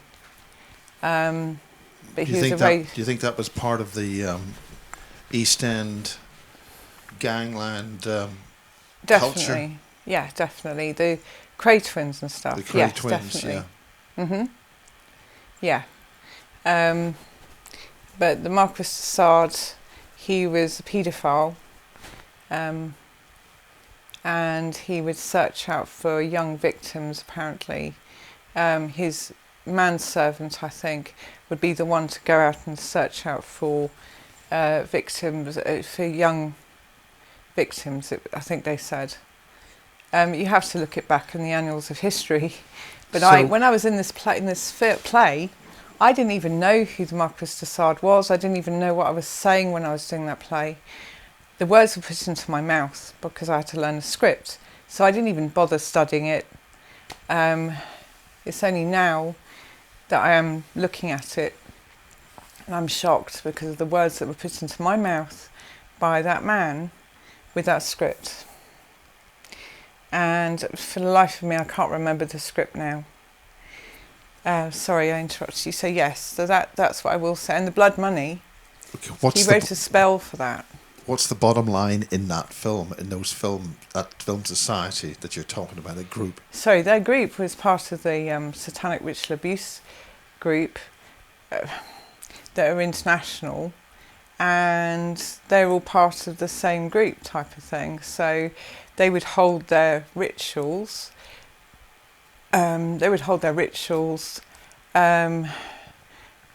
The festivals and stuff, the competitions was for public view, but the ritual abuse and things, oh yes, there was another one. The ritual abuse and things was obviously hidden. It's not in the public view, shall we say. And they'd go to Hardwick House, to the Bear Pit, to the graveyards, that type of thing. Then the group also had a play in the local church, and the play was Dracula. And there was another play, The Lion in Winter, in the church. The thing with the play, you think, okay, so, yeah, but with that, they had a paid licensed bar. I don't know other people's views on having a paid licensed bar in a church, in an actual church, and swearing. And they had the stage literally at the altar, you know where the altar is in a church, Christian church, Church of England. The altar's at the end of the church, and the stage was there, well, kind of there. The Lion in Winter is a very good play. Dracula, though, I don't think that is very appropriate to put in a Christian church with a paid bar. So I don't know if it's actually allowed, but they got a license and everything. Well, they said they had a license, but a lot of rituals were held in this church, and I was a choir girl. What sort of rituals? In that church. Well, we're talking about satanic rituals. So what's involved with those satanic rituals? Well, you go to the graveyard. You'd have that's where they do the satanic ritual. When it was the satanic times for the rituals. So there was two churches. There's one down the hill, one up the hill. The same vicar in both. I was a choir girl in that church, those two churches. So I was part of the choir with a number of other children. We were part of the choir and everything. And the thing is, the rituals would happen in the graveyards in both churches. Then there'd be rooms. You go into the church and there'd be rooms behind the scenes, as it were, or a crypt, if you like, where you could lift it up. You lift it up and then go down into what I would call a crypt or something, and they'd have a ritual down there. And it's not really for public view or anything. And it could have been a crypt that was used for hiding back in the medieval times or whenever it was, you know, the wars and stuff, when all the priests or monks and that type of time, the War of Roses, they would hide there, yeah? So that's where they'd have a lot of rituals in the church. Or they'd use the font. They'd have it up in the church. You've got the altar at the end, and you've got the font. So the font's used for christenings, but no. They'd fill the font full of the blood and take drink from the font in the church. Without being too gruesome, what sort of quantity of blood are you talking about? Well, it's like, well, in the font, you got the water and everything, but it was like the blood. You don't need to fill it up. We weren't filling it up or anything. It wasn't like a gob like that. like a party or anything where you have your punch bowl. It wasn't filled up like that, but it would have the organs and the blood in the font for people to be, I don't know, to be christened, not christened, but to be the ceremonies where they'd be welcomed into the group, or they'd do the sacrifice at the altar, and then they'd use the font to put the blood or stuff on themselves, that type of thing. It was almost like Christian but not Christian, because of course I know about christenings and I know about the altar, but it was almost like the same thing you do as a christening but with the blood, or some ritual that way. So that was what I was talking about, the plays. And the Dracula play, I was a member of the group. I wasn't I wasn't in that play, the Dracula play. My ex-husband was in The Lion in Winter. He played I think it was King John. But that was just a play. But this is the same church, like I said, that they'd have the font and the altar at the end of the church. I'm not saying my ex-husband did anything to part of that. In fact, he was a victim. He wasn't an abuser. They'd have used him. So yeah, sorry, that was the plays, and I just was shocked that they had alcohol, revelry in a church. A Christian church. It was Church of England, not Catholic. Although there are churches in Reading that are used also for a lot of these rituals as well, and the graveyards.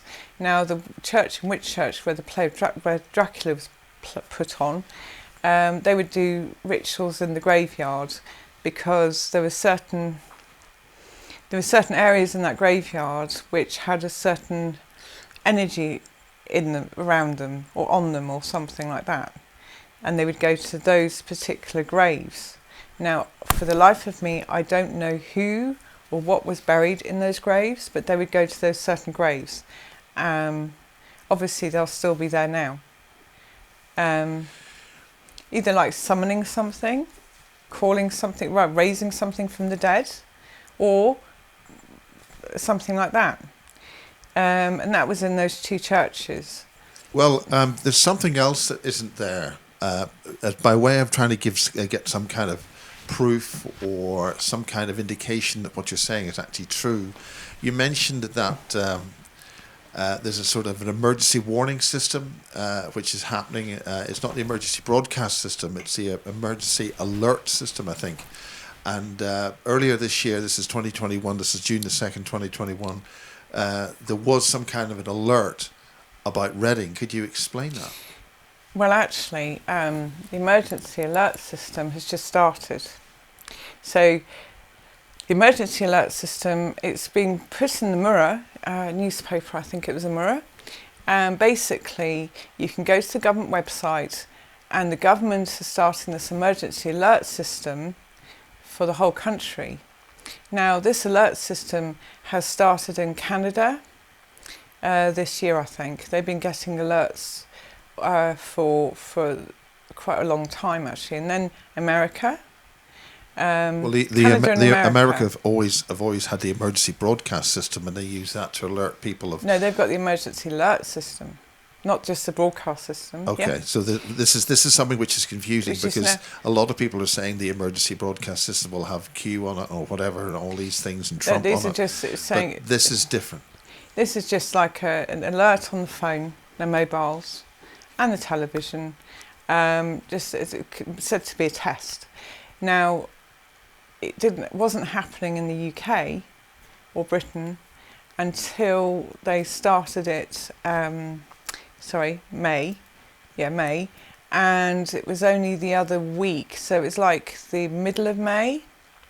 Now, I was notified that this had started, and they said, well, click on this government website to see which town or county or area in UK the emergency alert is going to come, because it said on the website, the UK government website, there'll be an alarm on your mobile, you know, it's like a test thing.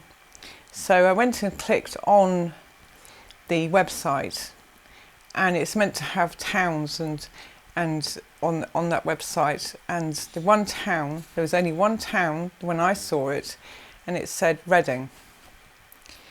Now, what's the significance of that? This is just after my interview was published, went public, when I mentioned Reading. In other words, you're talking Bases 1, Part 3. And I mentioned Reading, and then all of a sudden, the only alert at that time was Reading, named on the website. Now, whether there's a connection there, I don't know. If you look at Q, yes, Q, there was a drop about the emergency broadcast system, whatever, but UK hasn't had it. And when was the last time anyone in the UK had an emergency alert on their mobile phone? I don't think we've really ever had that. And only now is it just started in this country, and it was in the Mirror. So now it's going to probably be over countrywide now, I don't know. There'll be different towns now. Now, what are you actually saying? What are you actually saying? Are you saying that the emergency alert system was used because they had started to clear out the underground tunnels in Reading? I do believe that. I don't know if what gives you grounds for that? I don't know if they've been watching my interviews. No doubt they have. When I say they, I'm going to say the white hats, the good guys, who are the powers that be that are on our side, got my information that I said, because James Caswell said it first, yes, but then I've come out and said it, and perhaps they're clearing out the tunnels and the dams in the UK. Maybe what I've said has confirmed something, or maybe they already knew.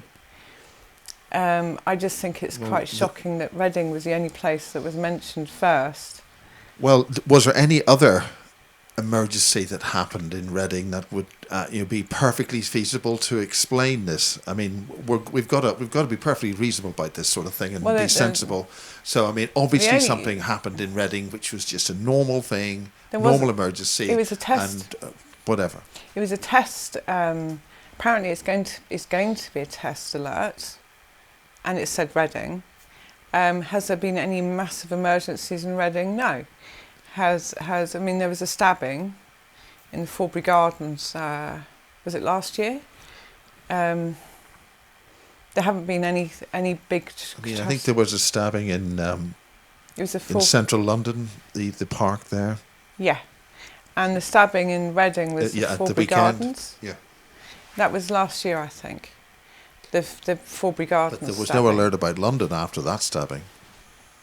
There was what, sorry? There wasn't any alert about the stabbing in London at the weekend, 2 days ago. No.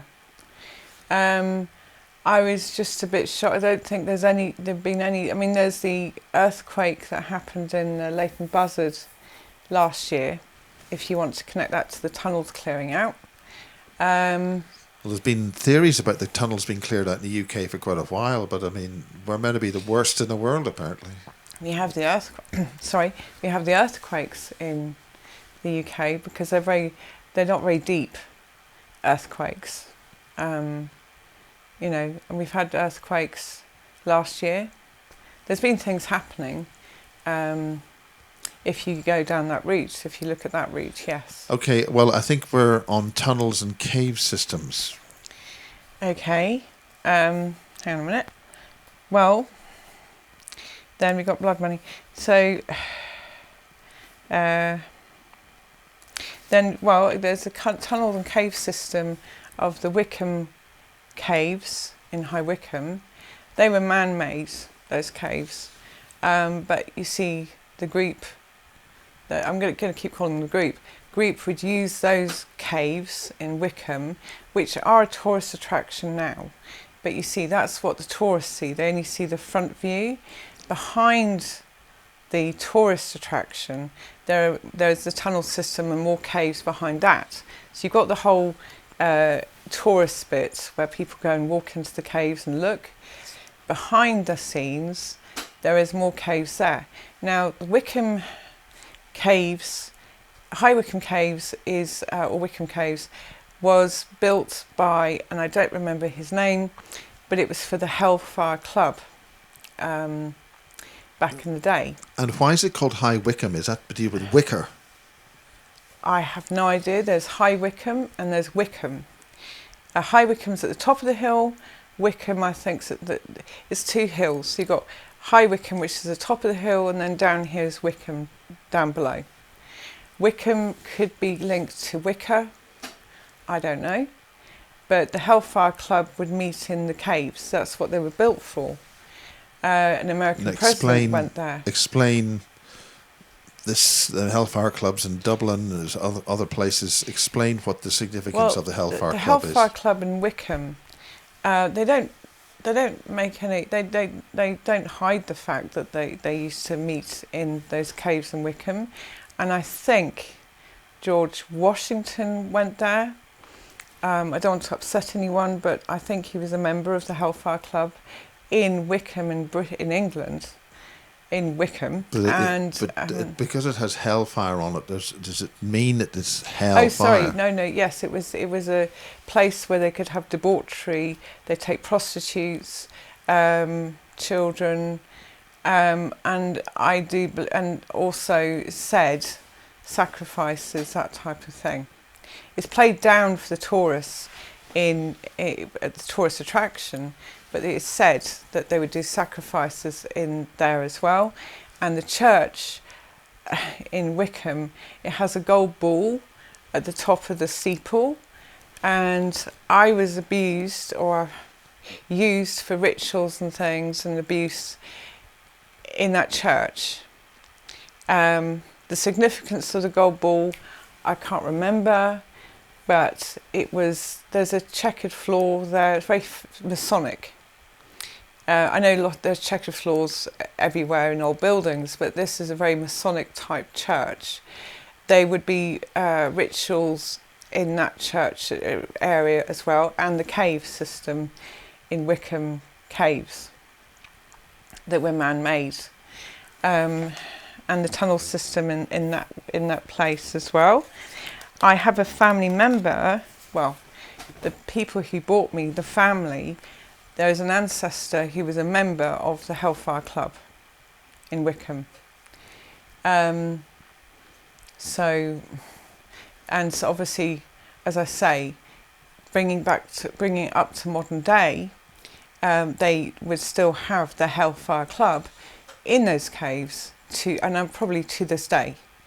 As I say, it's behind the tourist attraction, because you can go there, you can go into the caves and everything. So there was a member of the family, there was a member of the Hellfire Club there.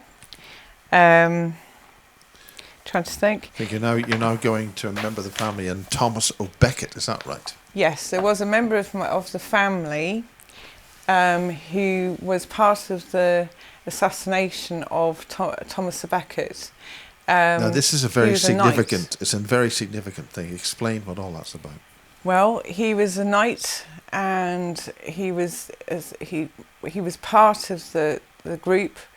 There was 4 of them who assassinated Thomas O'Becket in Canterbury Cathedral.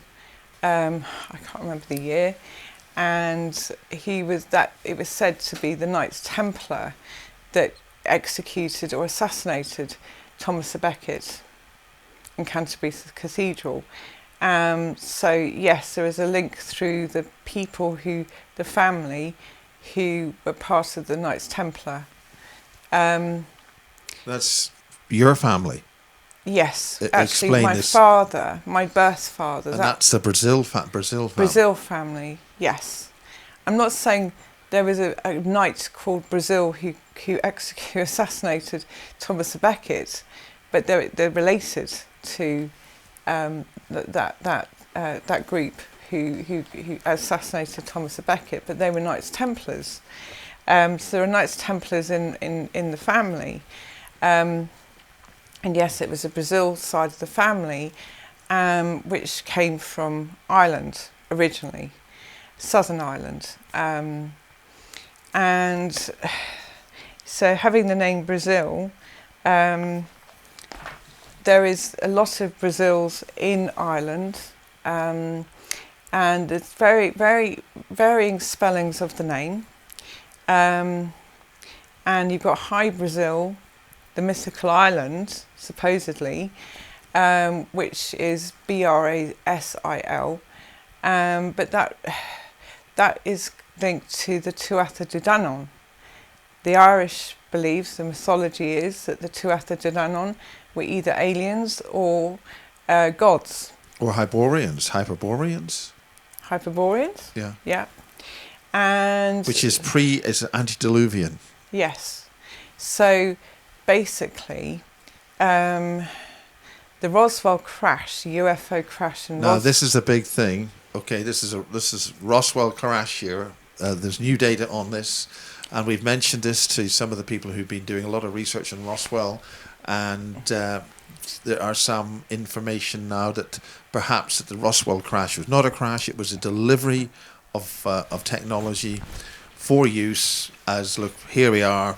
There's the material, and you are now saying that there's this connection. Well, the Roswell crash in 1947, I think. The ranch where the crash happened was owned by a family called Brazil. Now they are connected to my family.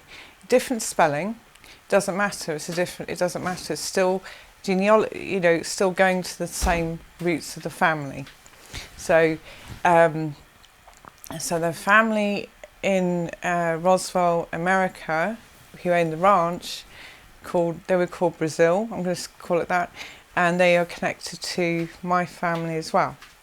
Are you sure about that? Are you sure? I don't know enough about the Roswell crash. That ranch was owned Brazil.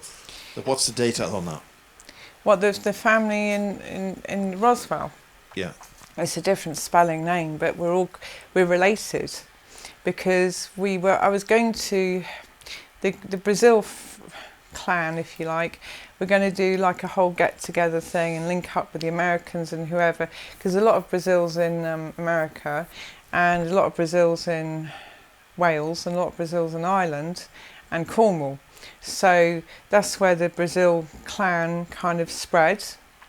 So they were going to do a big family reunion, that type of thing, which I was going to go to, but it didn't come to pass. But we were all related to each other. It's like a clan. And it's said that the Tuatha de Danann, when they arrived Is that the tribe of Dan? Tribe of Dan, when they arrived in Ireland, they were fleeing Atlantis, as said. So they which were is the whole point Atlantis, the whole point of this is that High Brazil is a vestige or part of Atlantis. Is that right? That's the whole point of this. It's said when they arrived in Ireland, they arrived in flying ships. That's the story. They arrived in flying ships with smoke around them and disc-like ships. Now, it's not a ship on the ocean and the water. They were flying. That's the mythology about that. So the Tuatha de Danann fled Atlantis and got to Ireland. They had many battles. They were very courageous people, and they had many battles, and they defeated a group. I think it begins with an F, and the leader of that clan tribe was very demonic. It had like a one eye on the top of its head, so it's like what they called ones with the one eye head on their head. And the Minotaur? Yeah. No. The one eye on the forehead. and they defeated that one, and I can't remember the name. So they managed to acquire that part of Ireland. Then there was another battle after many, many years and everything. There was another battle, and then they were defeated by a group beginning with M. So the Tuatha de Danann left. Apparently they went underground. Or are you talking literally underground, or just... They apparently literally went underground to the underground world. Or some say they left to the island, High Brazil, which reappears every 7 years. That would make sense if they went there to flee from this is a physical island that war. appears off the southwest corner of Ireland and has connections with the Bentwarders, the Rendlesham Forest thing, with the codes which are... The codes so you're linking Roswell, Bentwarders, or Rendlesham Forest, and the ancient past, Atlantis. So the codes for the High Brazil were from the UFO that they touched. The download happened. They were given that code with the Air Force or something. Yes. It's for High Brazil. Linda Moulton House done a lot of work on that. Mm-hmm. And Win Keach. And they were... So the Tuatha de Danann were always considered to be, even to this day, gods or magical beings. Now, in Gaelic, the word Brazil means strife. I don't really speak Gaelic, but yes, that's in maybe modern Gaelic. But actually, the name High Brazil is I don't remember. It's the country of I can't remember. So sorry, but it has a different meaning. Honourable, I think. And they are said to be the fairy people. Fae? Fae, that fled the war. And they had to give up that part of Ireland. Had to go into hiding. The Fae people. So they're not little fairies. They're big fairies. A bit like on Lord of the Rings. Yeah, Lord of the Rings. The fairies aren't tiny little creatures that fly around. Well, what's the origins of Brazil, the country? Well, it is said that it has nothing to do with High Brazil. I do not agree with that, because I believe that when they fled, they just fled Ireland. They also went to spread out to South America and to Brazil, the country. They say that Brazil, the country, has nothing to do with High Brazil at all. But if you look at the Brazilian flag, it is a map of High Brazil. That's a big deal to say that. Well, the Brazilian flag is green with a line going down it like this, and that is what High Brazil looks like. From the images we have of the island, which is a big round island cut through of the river, and it's cut across around the middle, and it's exactly the same as the Brazilian flag. So I do not believe that there's no connection to that. And also, the Tuatha de Danann went to Wales, and they also went to Portugal, because there's a Brazil clan in Portugal, and things like that. And also they connected the Basques. Pardon? The Basque country. Yes, and there's a connection to Peru. Peru, where there's Brazil families or clans living in Peru. And seeing as there's a lot of UFO activity in Peru, it wouldn't surprise me that the Tuatha de Danann are followed around by other beings, UFOs, that type of thing. So yeah, there's Lima. Is it Peru, Lima, where there's a lot of UFO activity there? Yeah, huge amount. Well, you've got a couple of things to show us in terms of the aliens, but also that drawing, which has been in shot for most of this part 5. Do you want to explain what you mean, what that's for? What's going on there? What, this drawing here? Yeah.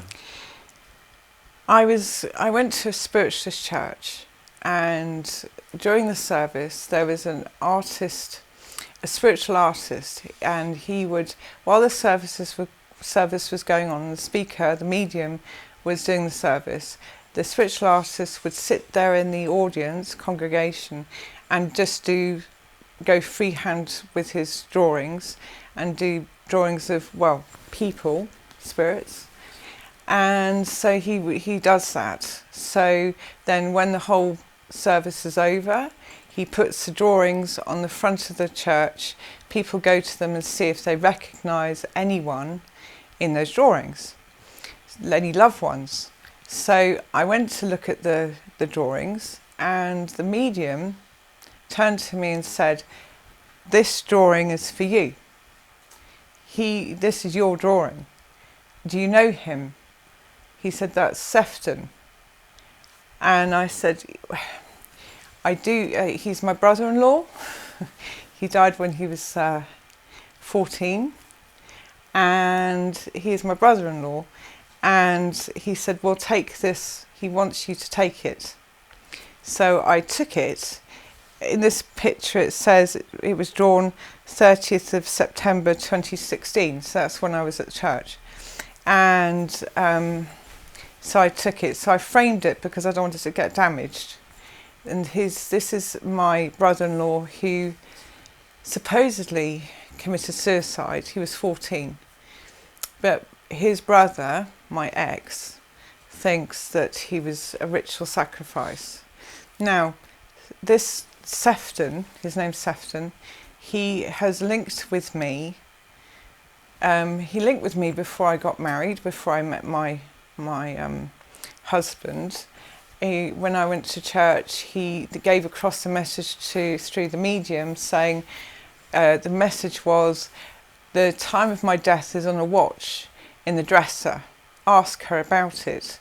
Well, at the time I hadn't met my husband, his brother, so I sort of like, okay. So when I got together, when I got into a relationship with my ex-husband, I asked him about this, and he said, okay.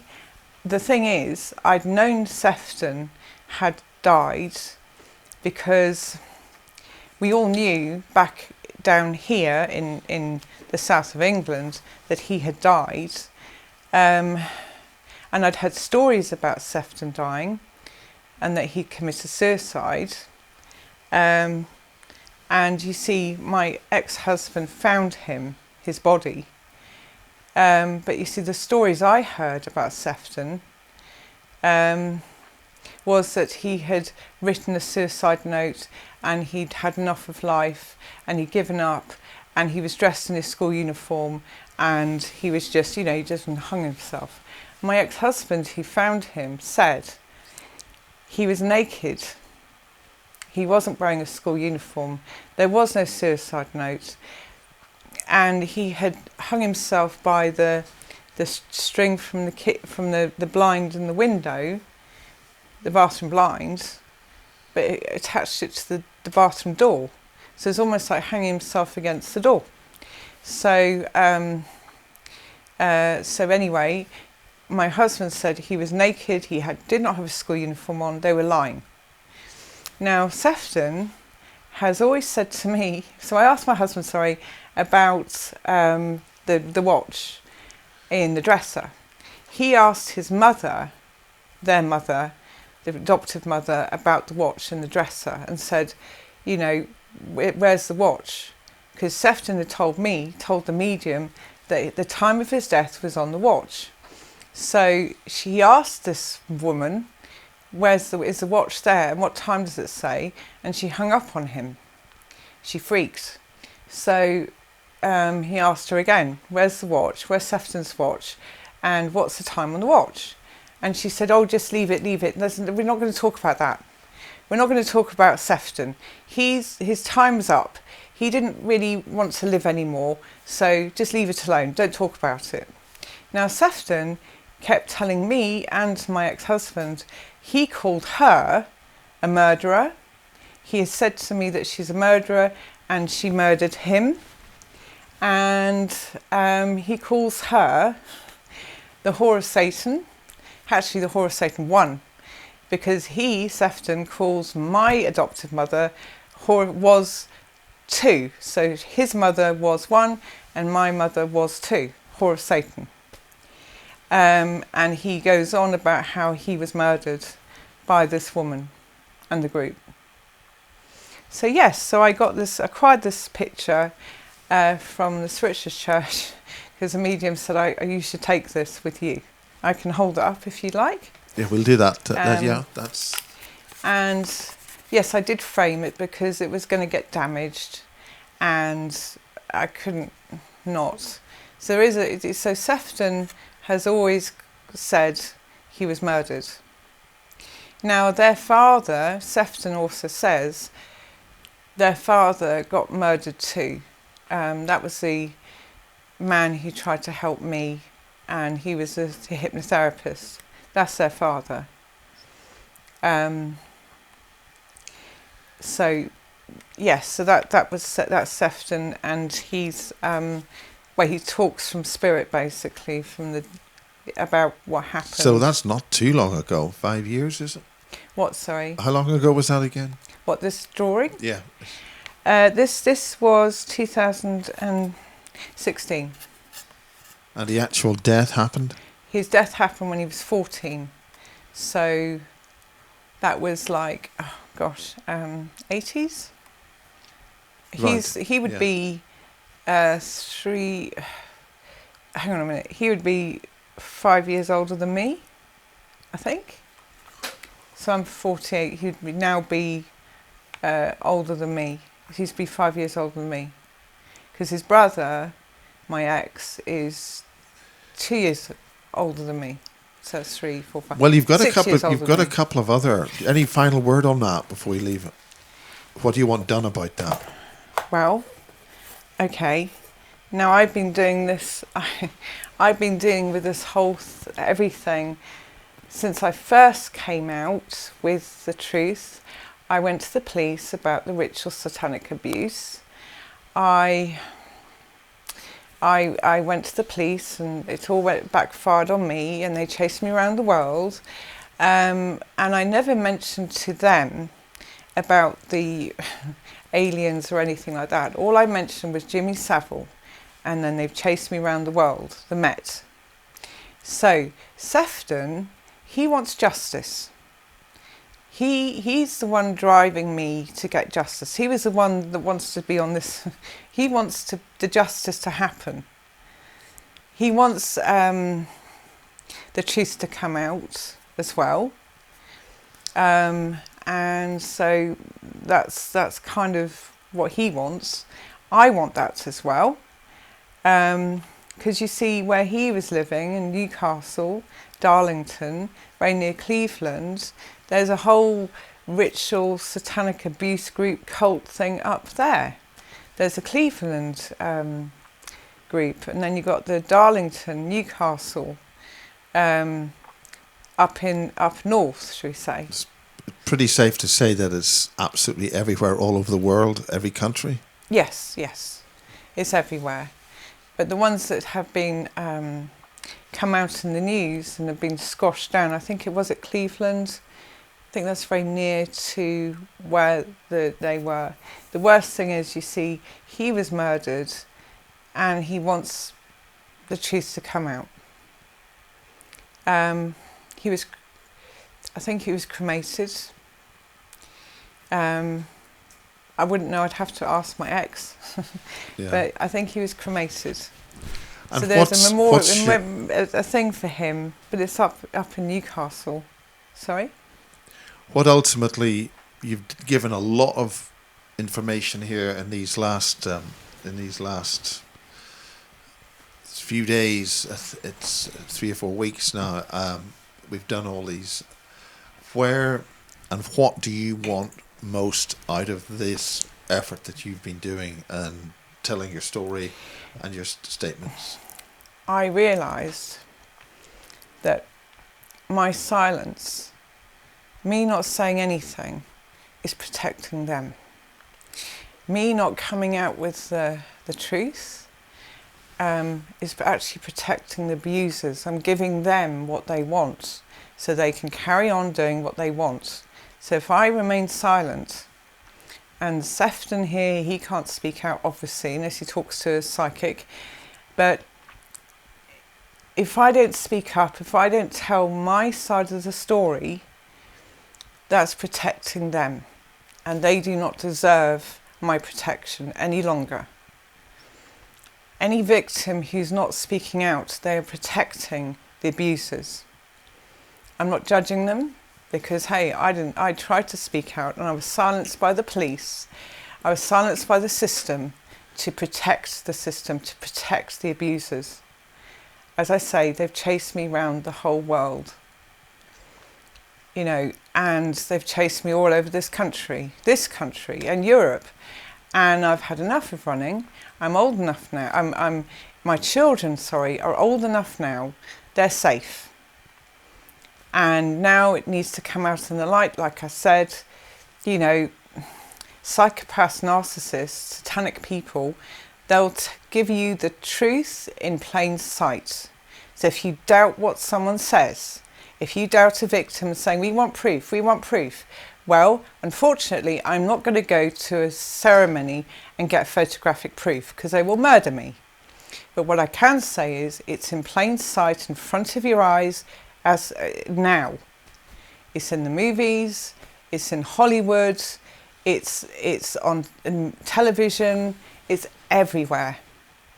But people are too blind to look. They're too programmed to see the truth. They want solid proof. There's solid proofs there. You've just got to open your eyes and look. Child trafficking's happening now. People are blind, they can't see it. Children, how many children are taken every year in this country? How many people go missing around the world every year? I can't quote that figure, I don't know. Probably the official figures aren't real anyway. So the basis of what I'm doing is to stop my silence, that they muted me for, my whole life, but the chase happened. So I'm going to say 19 years I have been silent, and I have protected them, and I will not have that on my conscience. I will not have that on my conscience. I think people, the public, everyone needs to know the truth. Well, there's something happening pretty soon, some kind of alien disclosure. There's a lot of stuff happened in the newspapers about real aliens, the alien thing's real. This week, there's a new organisation, the International, it's not committee anyway, it's a new group, ICER, who are going to blow this whole thing open in terms of these aliens that you've been saying, which are all underneath. I mean, is this the time? Is this when it's going to happen? I believe it is. There is obviously a reason. There's no such thing as coincidences. There's nothing like that. And I believe this is guided. I've been guided. I've been told this is a time to come out now. From where, I don't know. And Sefton, he's kind of guiding me as well. And I think now is the time. This is the year it's going to happen. This is the year we're going to get the truth. Yes. And people have to accept that that's the truth. I mean, I've done also a diagram myself that I did. I had this vision type thing. I'll just get it now. I'm not the best artist. I'm not like the guy who drew Sefton's picture, so I'm rather rubbish. But this is what I got from my kind of dream or whatever, because I was wanting to unlock my brain. This is the image of the being that I got in my. He was in my sight and everything. He's standing in front of a control panel thing with all the things there. Then this is an antenna thing on. I think that's the moon. The moon. And this is, I'm not really good at drawing, but this is the badge that was on the uniforms, the two eagle-headed thing, and this thing here, badge, was on the uniform. And this is the vision I had. Like I said, it's not very detailed, but this is the window I was standing looking out of. This happened. This event happened when I was standing outside about 17, 18. This is what I remember. I haven't detailed it very well, but this is where they said, do you want to go back? Do you want to go back, or do you want to go home to this planet here? So this is Earth, this is a planet, the other planet. So yes, I drew these just to, well, so I don't forget it as well. Forget what I had in my dream. But this figure here, that was very prominent in my head. That one there. Well, thank you very much. It's really wonderful to have this experience that you've gone through. To hear it's wonderful, it's horrific, but you've been giving these now for the last few days. Thank you very much indeed, and we'll see you at a conference hopefully in July, and wish you well and wish you luck. Thank you very much.